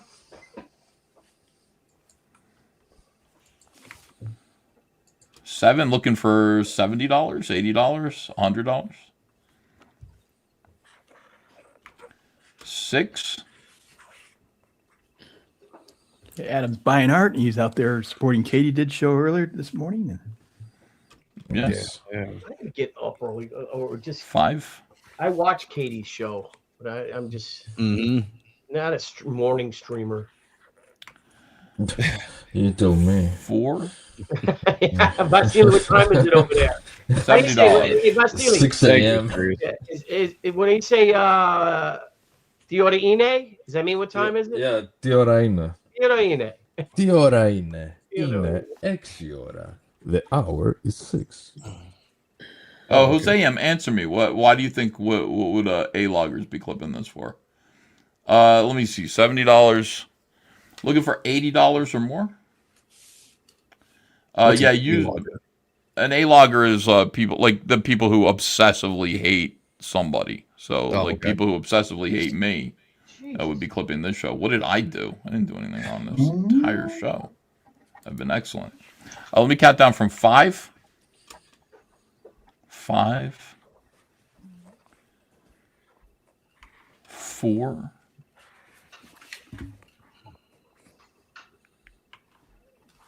3.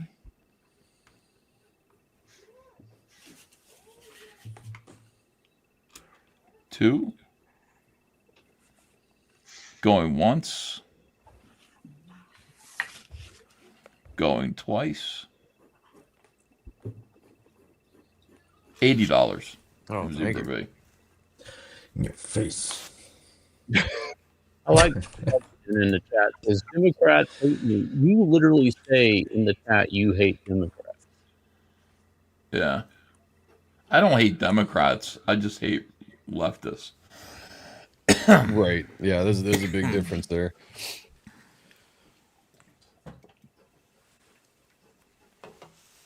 You guys been watching everything that's been going on in Minnesota?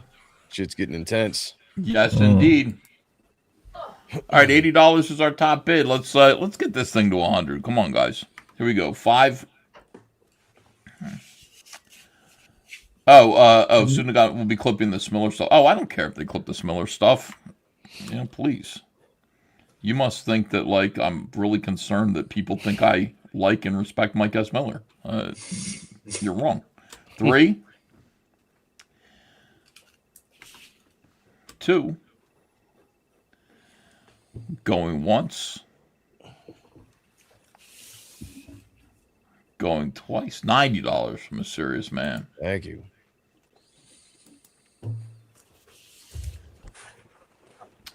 All right. Countdown from 5 again. 5.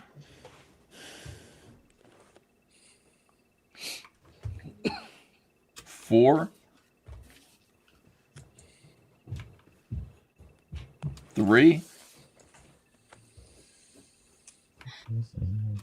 2. Going once. Going twice. Going 3 times. Who's got 100? I know one of you does. Going 3 times. Fair warning. Let's give it one more second.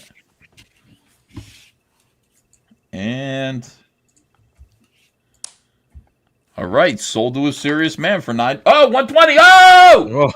Right under the wire there. You can check. You can see that my one came after the $120. So that is a fair bid. Wow.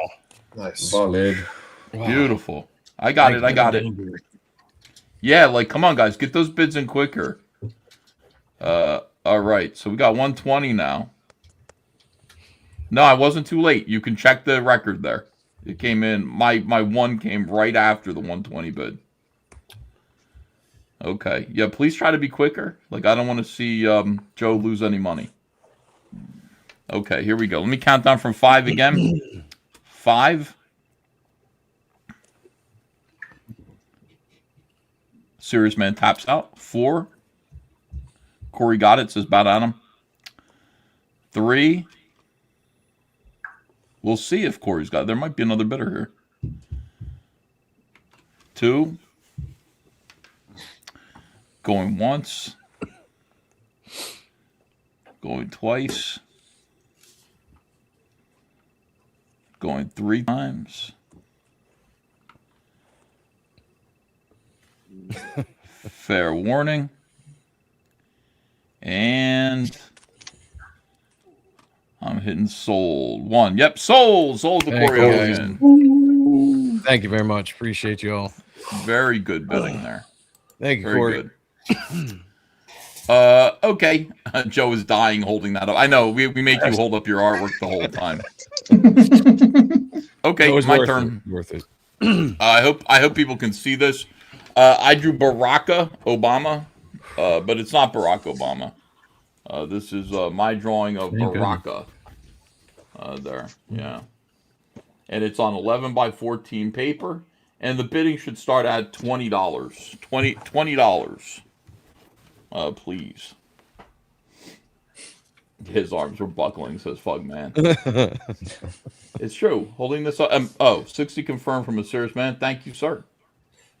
Very good. Can you guys see it okay, or is it too blurry? $80? It's a little blurry right now. Okay.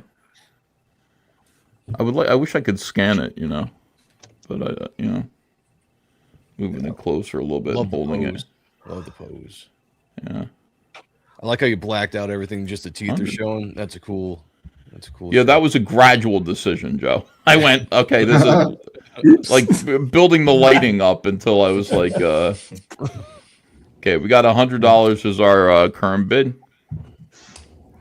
I've done that where, that doesn't look right. Oh, just let me do more. Let me make it darker. Let me, Let me do more.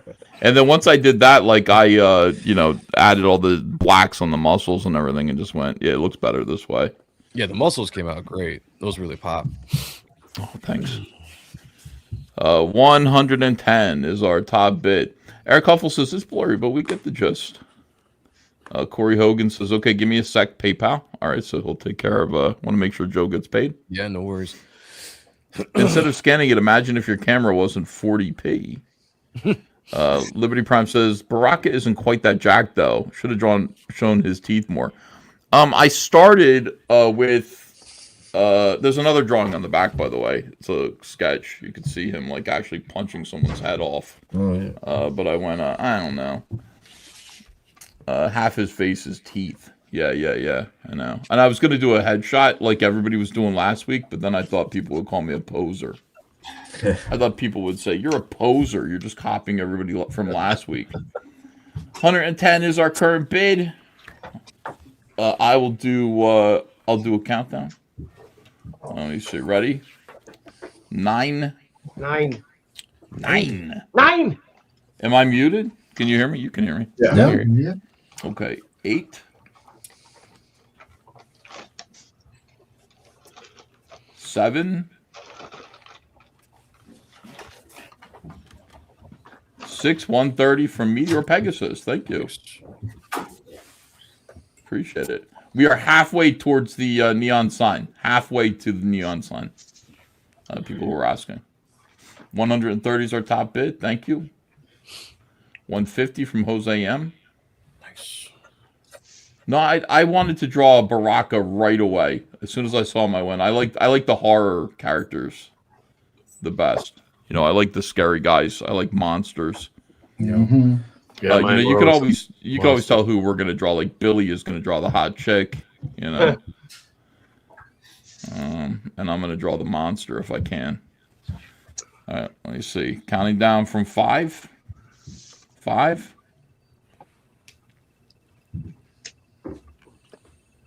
4. 160 from Zebra B. Thank you. Well, thank you, Zebra B.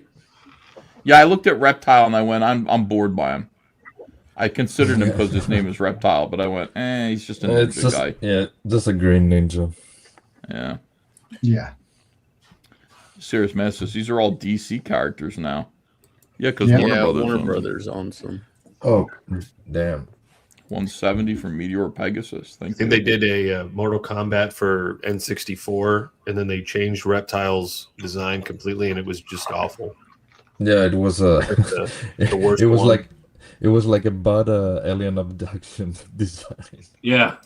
Have you seen them? They're like basically like lizards with red eyes. And... Not that cool though. Not that cool. Not as cool as this guy. 5. Yeah, it really looks kind of Batman-like. I guess so. Yeah, it was fun. I think it's the cowl that sort of. That's his face, sir.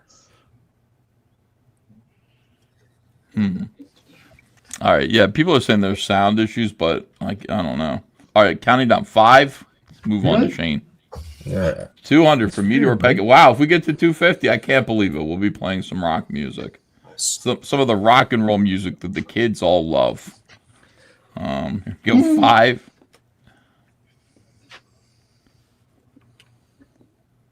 4.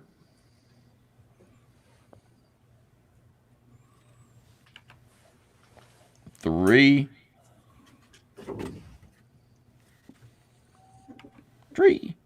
2. Going once, 210. Nice. Bad Adams. It's a $500 piece at least. 220. It's whatever anybody pays for it. Art is just a drawing. It's only worth what people will pay for it. You know. So I got it. Watch your screen, Ethan. 200. I see it. 220 is our top bid right now. And what's cool about this show is you guys get a chance to get some really awesome artwork for less than a commission price. So that's the one of the big Well, this actually is more than my commission price usually. Well, at a convention it is. Yeah, at a comic convention I do quick full body sketches for $200. At home they're $500. Oh, there you go. All right, here we go.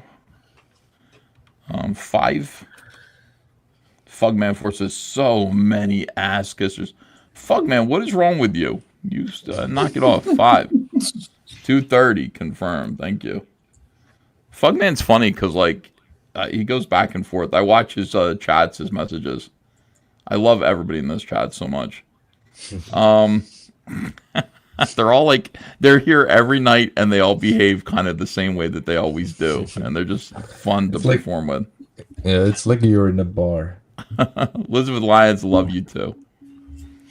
All right, here we go. 5. The fuck you do, says Tony Soprano. I do. 5. 4. I got a Tony Soprano who actually acts like Tony Soprano. Wow, $240. All right. From Atomic Glass. So close. Let's go. So close. And yet so 240 is far. great. We are one bid away. Don't leave me hanging. We got to get to 250 at this point. Yeah. Don't leave me hanging with 240. I want to play music. 5. $10 more to music. Just 10 more. You're almost there. 4. Well, I'm going to get there. I'm going to go fast. 3. Come on. 2. We can do it. Let's go. 250 from Zebra B. Unbelievable. I can't believe it. Awesome. Wow. Saves the day. Zebra B 250. Let's 250. go. Let's go. We did it, guys. We got a little music. All right. Awesome. Love you guys. Okay. Go 5.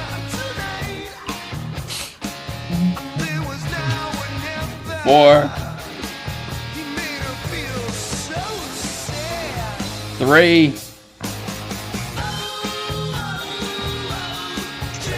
2. Going once.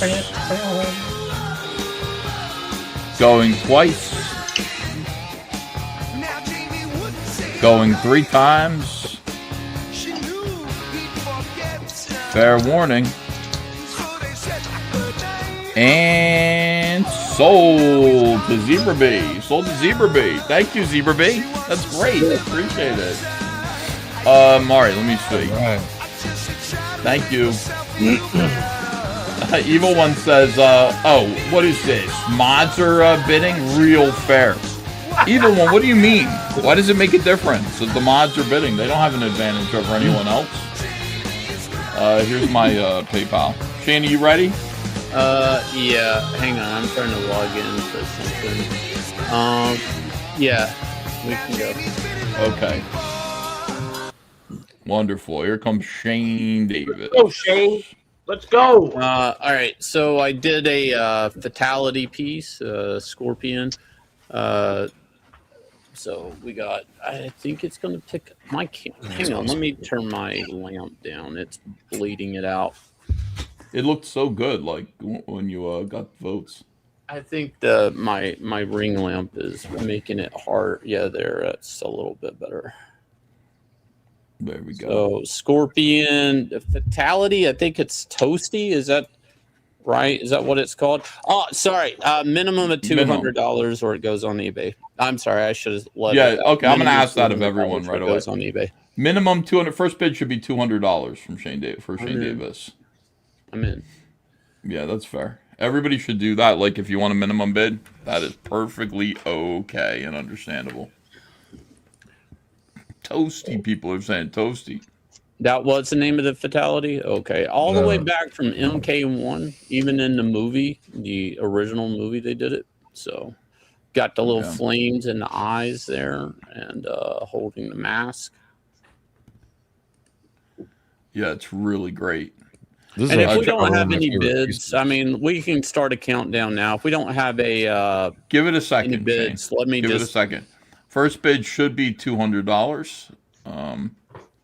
You know, when did Evil One become an A-logger? What the hell's going on? Evil One is an artist. I think he used to work for Chaos. Am I wrong about that? Like, what's going on, dude? $200 should be the first bid. Evil One, come on back. Come on back to Jesus. And by Jesus, I mean me. No, I don't mean me. I don't mean that. I meant, you know, to COMICSGATE. It's a metaphor. You know, we love you. All right, let me do it. I'll start a countdown, and we'll see, like, if we get 200. Here we go. 9. Because Shane, puts stuff on eBay. It does real good. 8. 7. You said it's too late. Yeah, I did say that about Jesus. I'm sorry. Evil One says, I never worked for comics. That's a lie that Shane started. Shane, did you start the lie about Evil One having dignity and working for Chaos Comics? That is crazy. I don't know what you're talking about. I don't.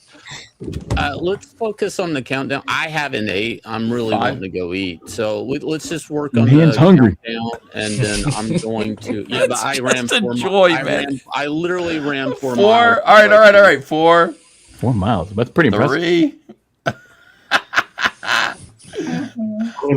2, 1. It'll go up on eBay. Okay, thanks, Shane. Have a good one, guys. You Bye. too, pal. I can't think it was Shane. Shane doesn't even bother trying to be like courteous at all. Like he's just like, oh, what is this, by the way? Oh yeah.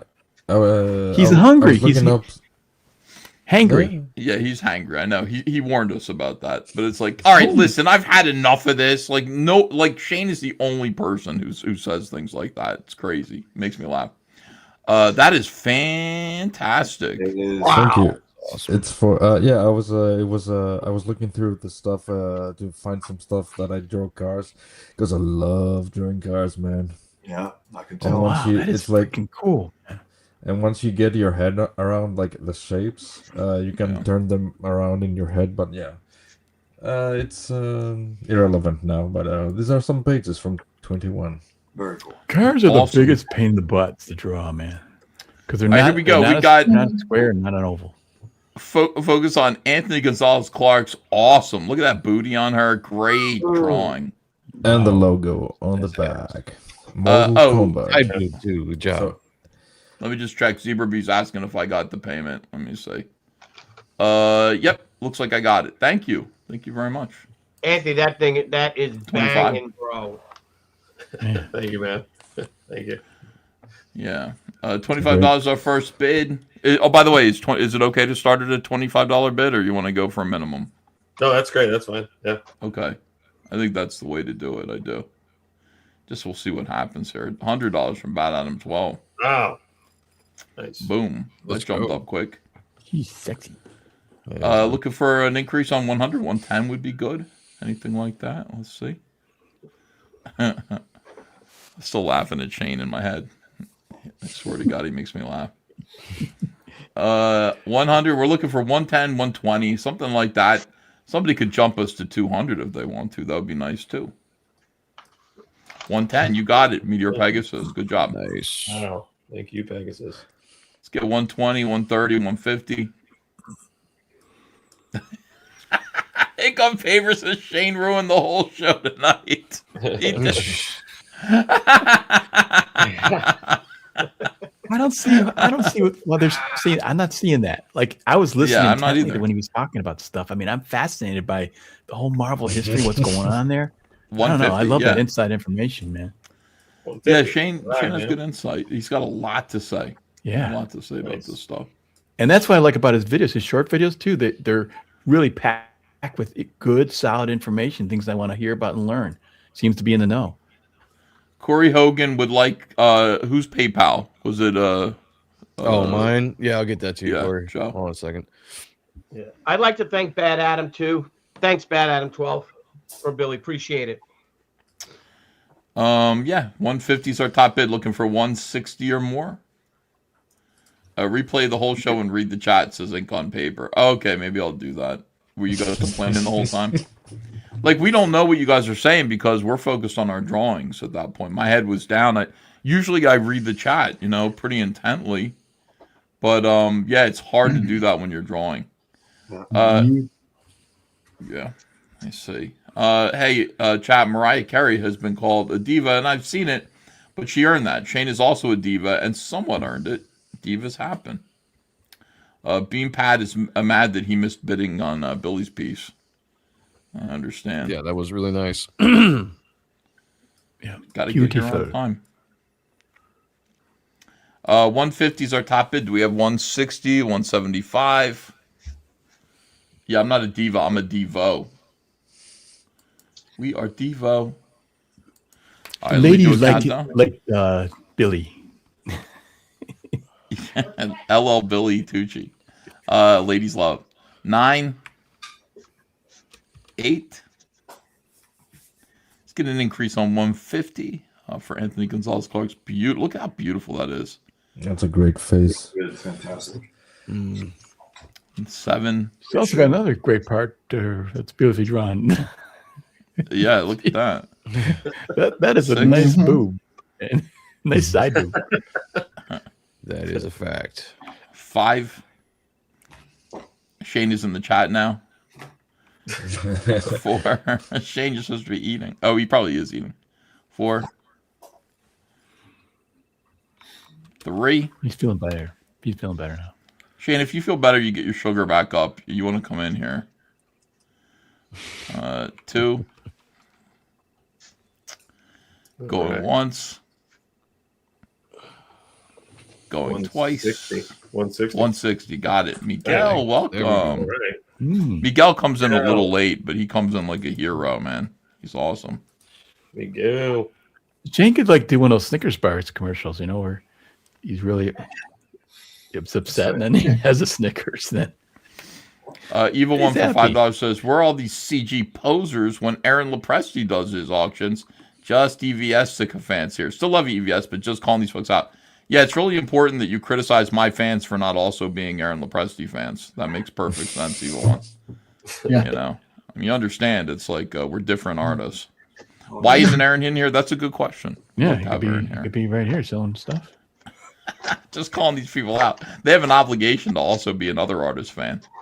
All right, Miguel, 160. Let me count it down. 5,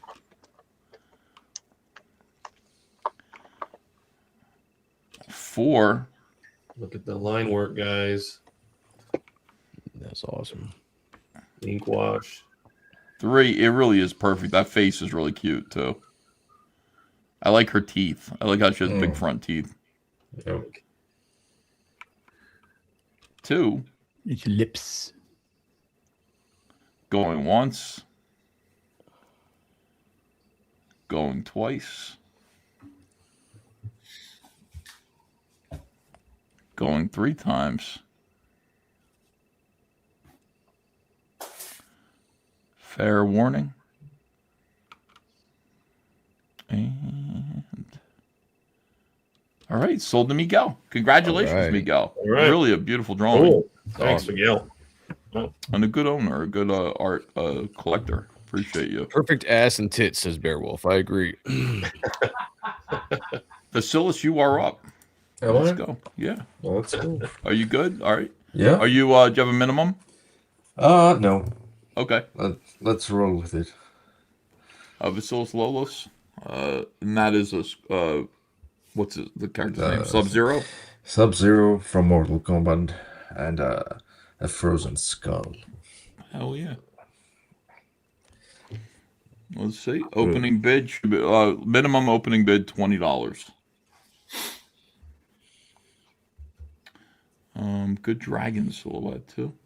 Sub-Zero, one of my favorite characters to play on the original game.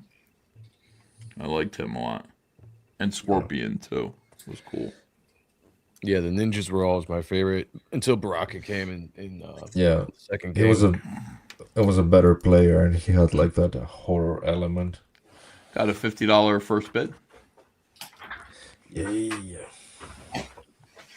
Radraj says this is so good. Thank you.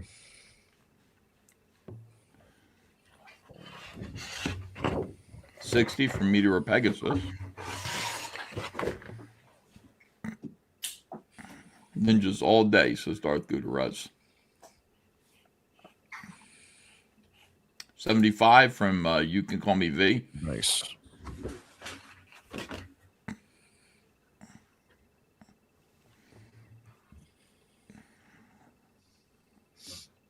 Ninjas were my favorite too till Barack Obama came along. Daryl Wayne. That has so many different meanings. It's like that's a really intense joke. $90 from Atomic Blast.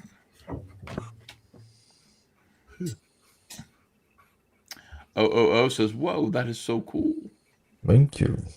Yeah, that's our friend Vasilis. He's an amazing artist. Vasilis. I am you. You are my. What am I? We are all together. I'm just bubbling. I think Shane sometimes takes me to another dimension, man.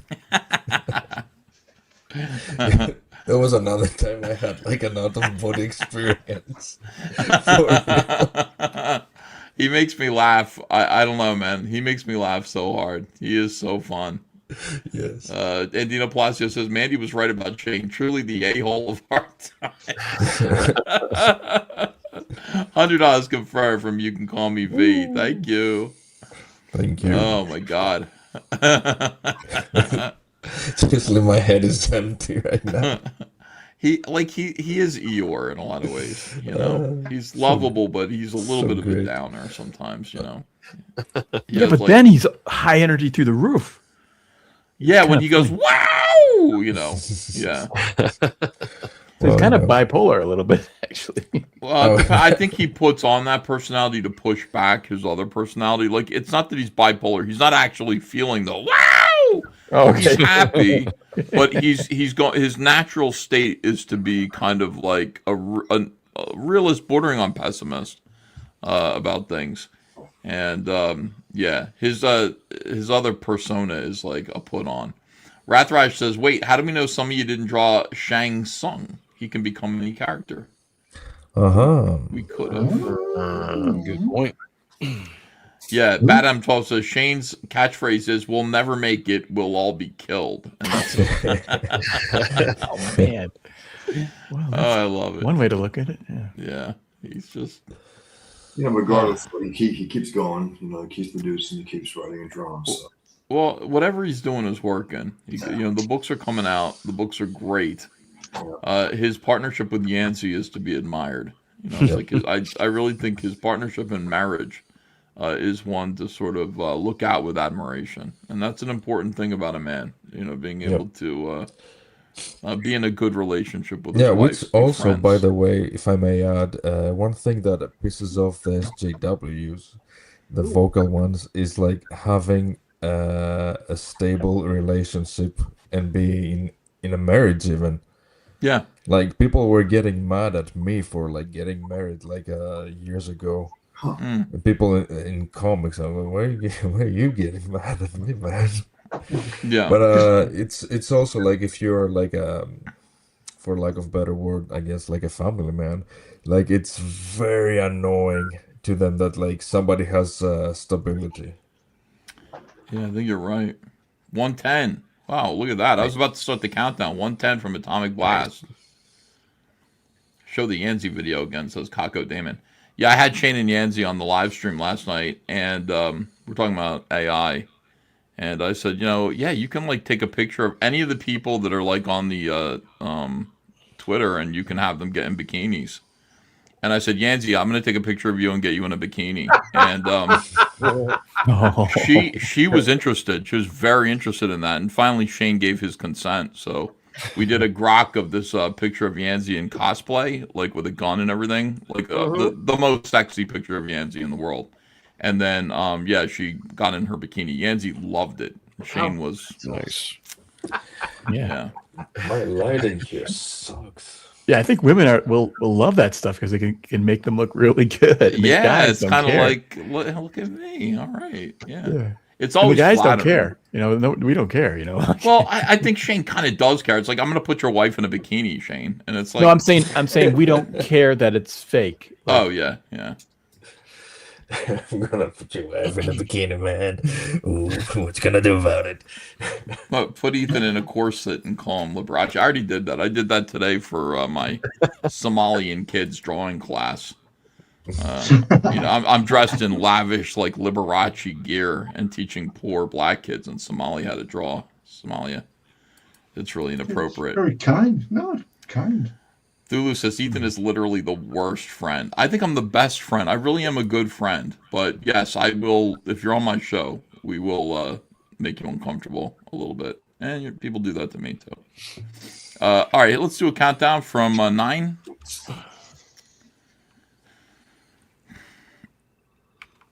8. You're drawing 125. You're drawing to Somali kids reminded me of that South Park Bono thing where he's running around the poor African children just going, yeah. Anyways. Yeah. Trevor Bruce says he will exploit your wife. Well, I don't know if it is, maybe. I guess. I would only do that to Yanzi, though, because it's just, I don't know. All right, hold on a second. 9. 8. Because Yanzi's a public figure. 7. Portal 2099 says I'm drunk as fuck. I wish I was. 140 from Atomic Blast. That's what we want in the auction stuff. People completely plastered. Yes. Yeah, drink more when you're bidding. 9.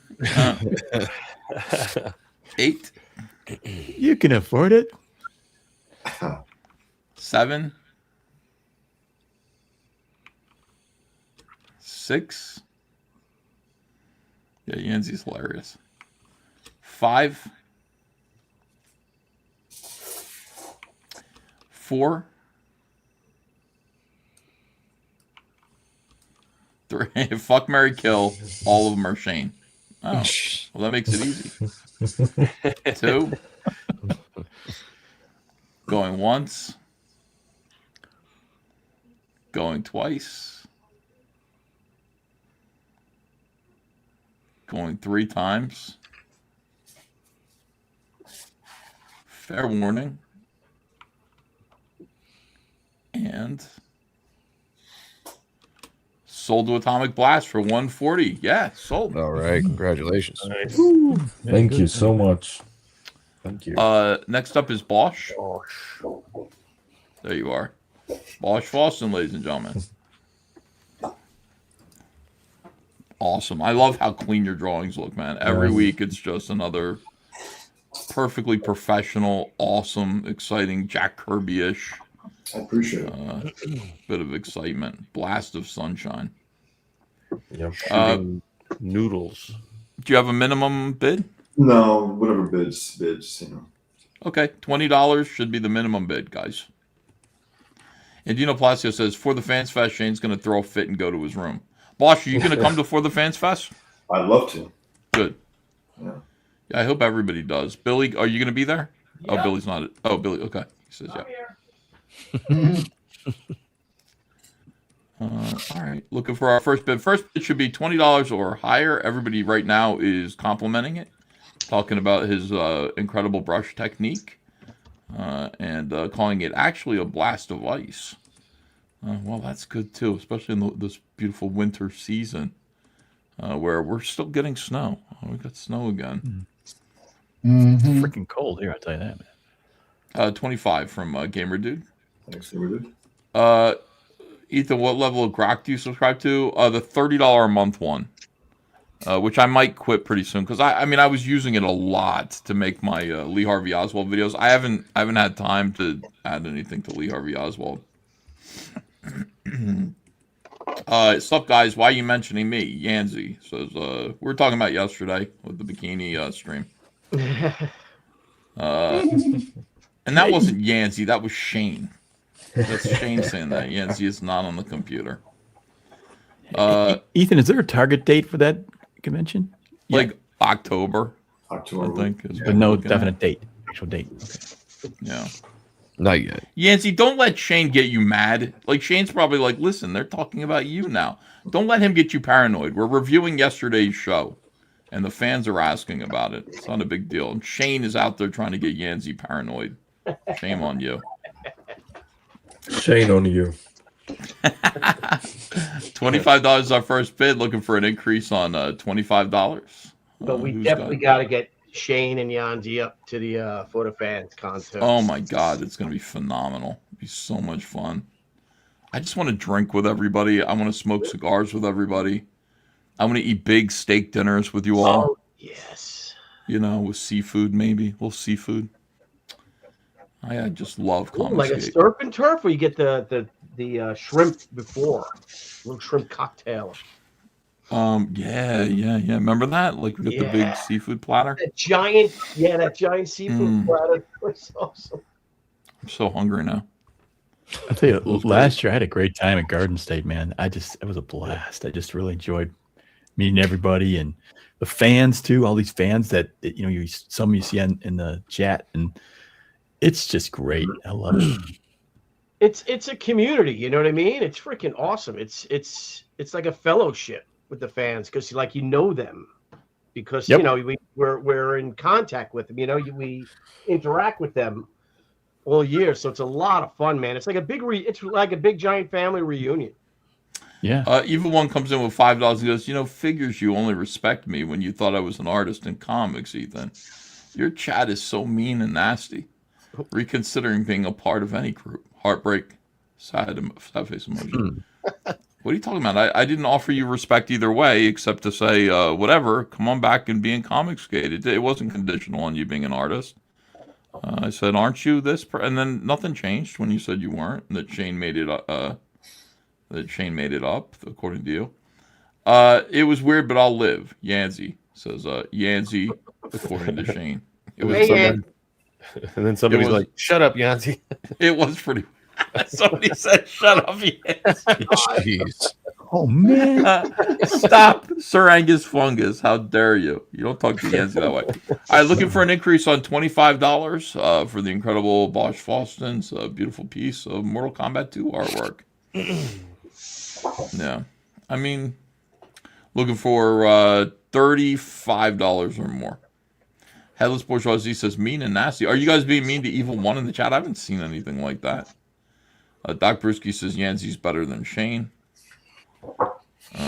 Yeah. The By the wives way, usually I are. don't think I'll go to Garden State if I'm going to go to the other one. The for the fans one.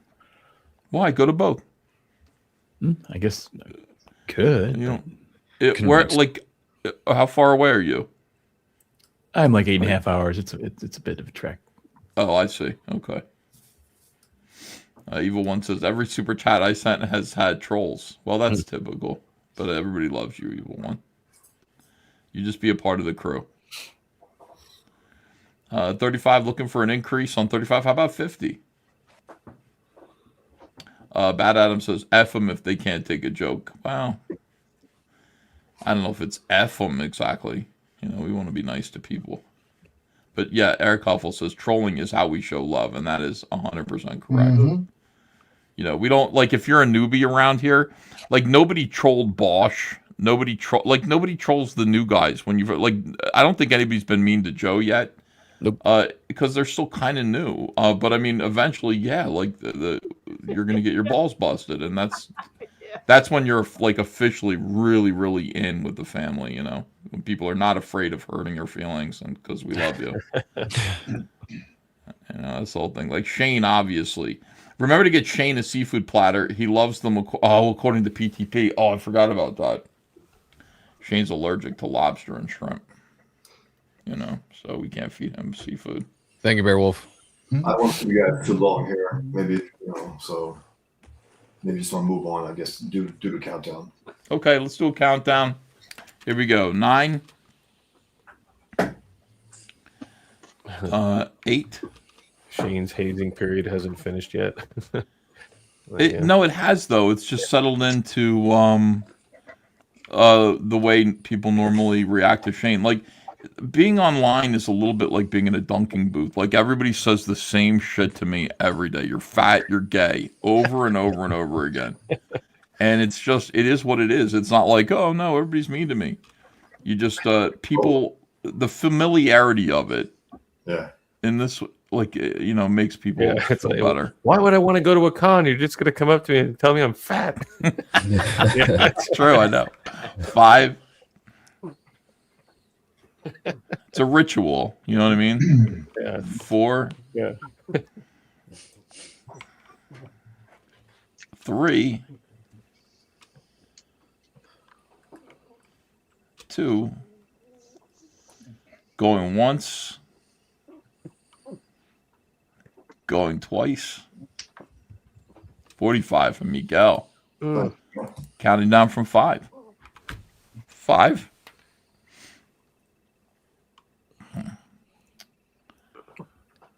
4. 3. 2. Going once. Going twice. Yeah, only 45 this time, Fugman. Unless you guys 55. There you guys go. Yeah. Nice. Counting down from 5. I got a package back, all packaged up for Miguel, ready to go. I wanted to send it today, but MLK, There was mail today, wasn't there? I don't think so. Yeah, I think so. I think Darth Gutierrez, I want to take your bid. It's got to be $65. It's got to be $10 increments. So come on back with 65. Yeah, I think I got mail today. Really? Beowulf saying no mail. It's a holiday, but it's not a normal holiday. I always think about that. I always go, how come oh, okay, 65. There it is. Thank you, Darth Gutierrez. Thanks, Darth Gutierrez. Gutierrez. Here comes Shane. Hi, Shane. It's me, actually. Oh, hi, Yancy. Yeah. Oh, Yancy, hi. I hope you're not mad. I really No, do. I'm not mad. I was just like, why? Okay, see, here's the thing. A lot of people get confused. It's just that me and Shane, we share the same YouTube account. So sometimes I go in there, I got to add my name at the back because you guys didn't know it's me, you see. Sorry to interrupt you, Bosch. Hi, nice to meet you. Hello. But yeah, it's real. It was me. And, you know, Ethan, it's all good, clean fun and all once in a while. But, you know, I just want to remind people I'm a married woman. Thank you and good night. We know, Yancy. We know. We know. I'm sorry. I'm sorry. Ethan, you're good. It's just like I said, once in a while it's fine. But, you know, We know you're married. Yeah, You're married to please, Shane, yeah, and thank God you are. there. Thank God you're married to Shane. Thank God. Because Shane needs you. He really does. Okie-dokie. You Nobody guys would try to have take you fun. from Shane. Is getting his dinner, a very late dinner. So I can, yeah. I'll see you guys soon. Yancy, we love you. I'm sorry. I'm sorry. Yeah, you're good, Ethan. Bye. Okay, bye-bye. Very similar to Shane. Is that I'm a married woman? Warning. I'm a married man, Yancy. I'm sorry. Oh my God. Ethan, you got a warning from Yancy. I sure did. That was known as a warning, right there. That was like heads up, Ethan. You watch your boundaries. Okay, I will. I'm sorry, Yancy. 5. We're counting down. 5. I'm crying. Oh my God. 4. Reprimanded by Yancy. You got 3. checked and your wrist slapped. Oh, it was great. It was almost like, remember when Ringo Starr said, "No more autographs." Yes, Peace and love, yes. but I'm warning you. Yeah. No, you're good, Ethan, but I'm a married woman. It's like, yeah, I know, but okay. 75. That's fair. $75. Appreciate it. Oh, I'm going to die. 5. The chat's dying. Yeah. 5. Yeah, he's gonna fuck it up for Ethan. I know. I can't believe it. Why would I do that? 4. This has been a pretty good stream. 3.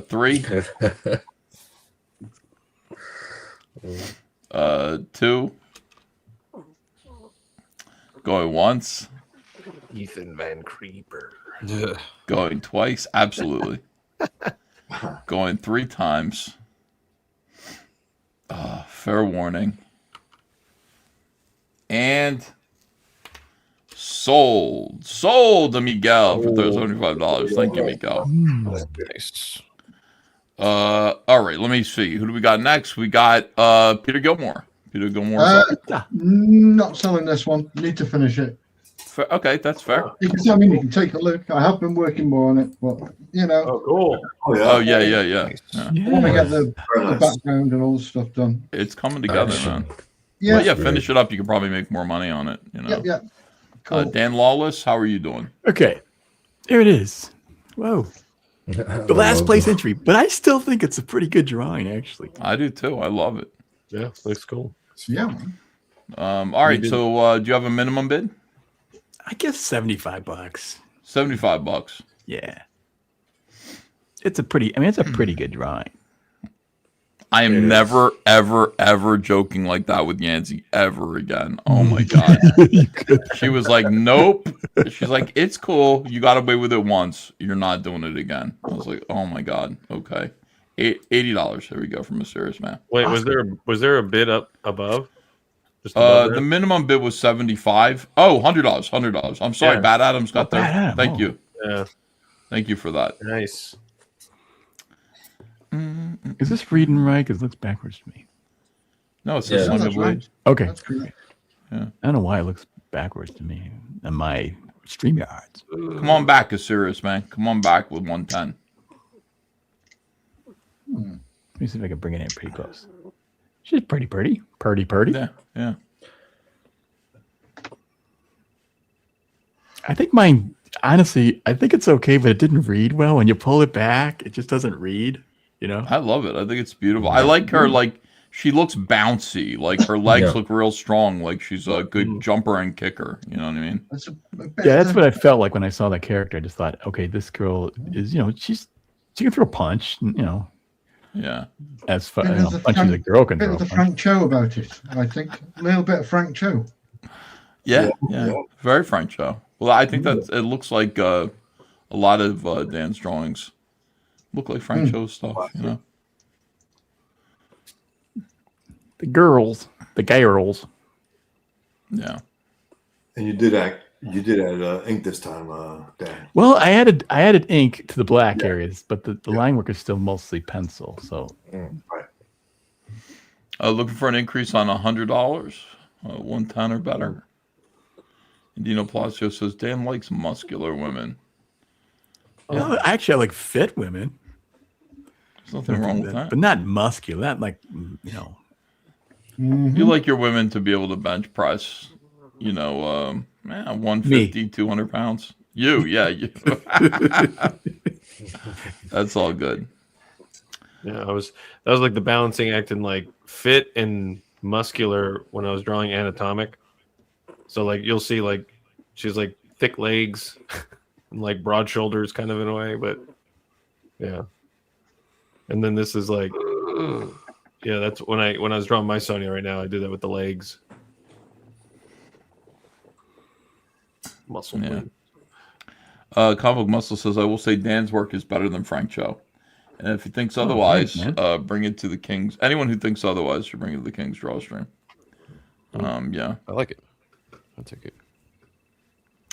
People are saying that, did you do the logo in pencil or in ink? Pencil. I could do it in ink, though, if somebody wants me to. Well, no, it's not a J. It's meant to be a Y, they're saying in Sonya. Oh, it's not J? Okay. No. Yeah. I don't know how to spell it, so. I'll change that. I'll change that up real easy, yeah. Yeah, that's no problem, guys. You can fix that. All right, let me do a countdown from 10 or 9. 9. 8.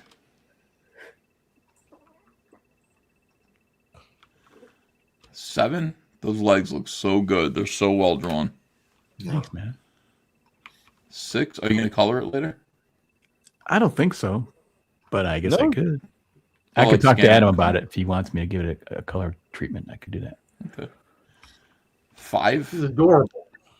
So right, Dan was one of those guys in the 90s that paid muscular women to wrestle him in a hotel room. There you go, Danny boy. Wait, what was this? Because it sounds good. I want to be there, All right, here we go. 5, 4. Heads up, chat. Looking for 110. 3.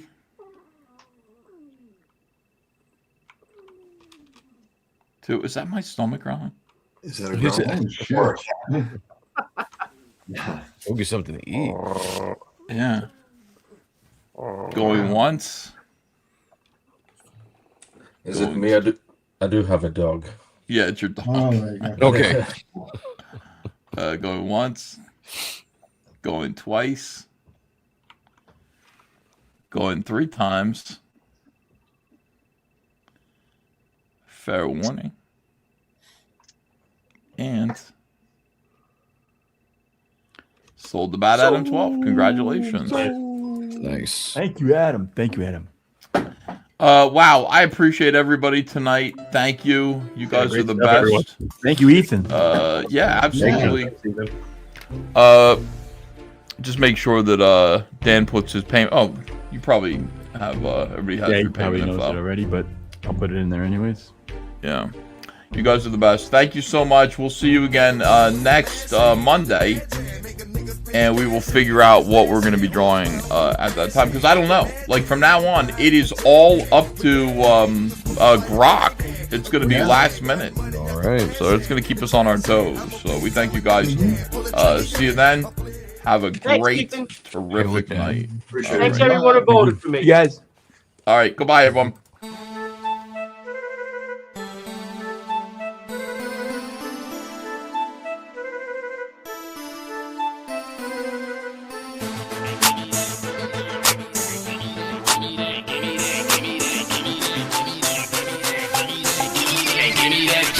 Treat me like a pirate and give me that booty. Treat me like a pirate and give me that booty. Treat me like a pirate and treat me like a pirate and treat me like a pirate and give me that booty.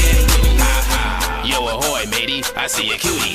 Freaky Freaky little thing with her treasure booty. Yeah, fine dime, honey, so I think she kinda snooty. I don't really care, I just wanna see her nudie. Captain Floors here to pillage and plunder. Coming for that booty, then I'm going down under. Got my long sword, not to kill, but to pleasure. Deep sea diving, searching for her treasure. I'm a debonair, buccaneer with no fear. I want what I want, right now, give it here. You with the stretchy pants, color lavender. Bring it to the floor, girl, let me see your rear. Like, there she blows, there she blows. Walk the plank, go for your toes. Show me your treasure, chest, move it around. Baby, get ready, it's a bitch. Treat me like a pirate and give me that booty. Treat me like a pirate and give me that booty. Treat me like a pirate and treat me like a pirate and treat me like a pirate and give me that booty. Treat me like a pirate and give me that booty. Treat me like a pirate and give me that booty. Treat me like a pirate and treat me like a pirate. Treat me like a pirate and give me that booty. Hummer, coming for your battleship.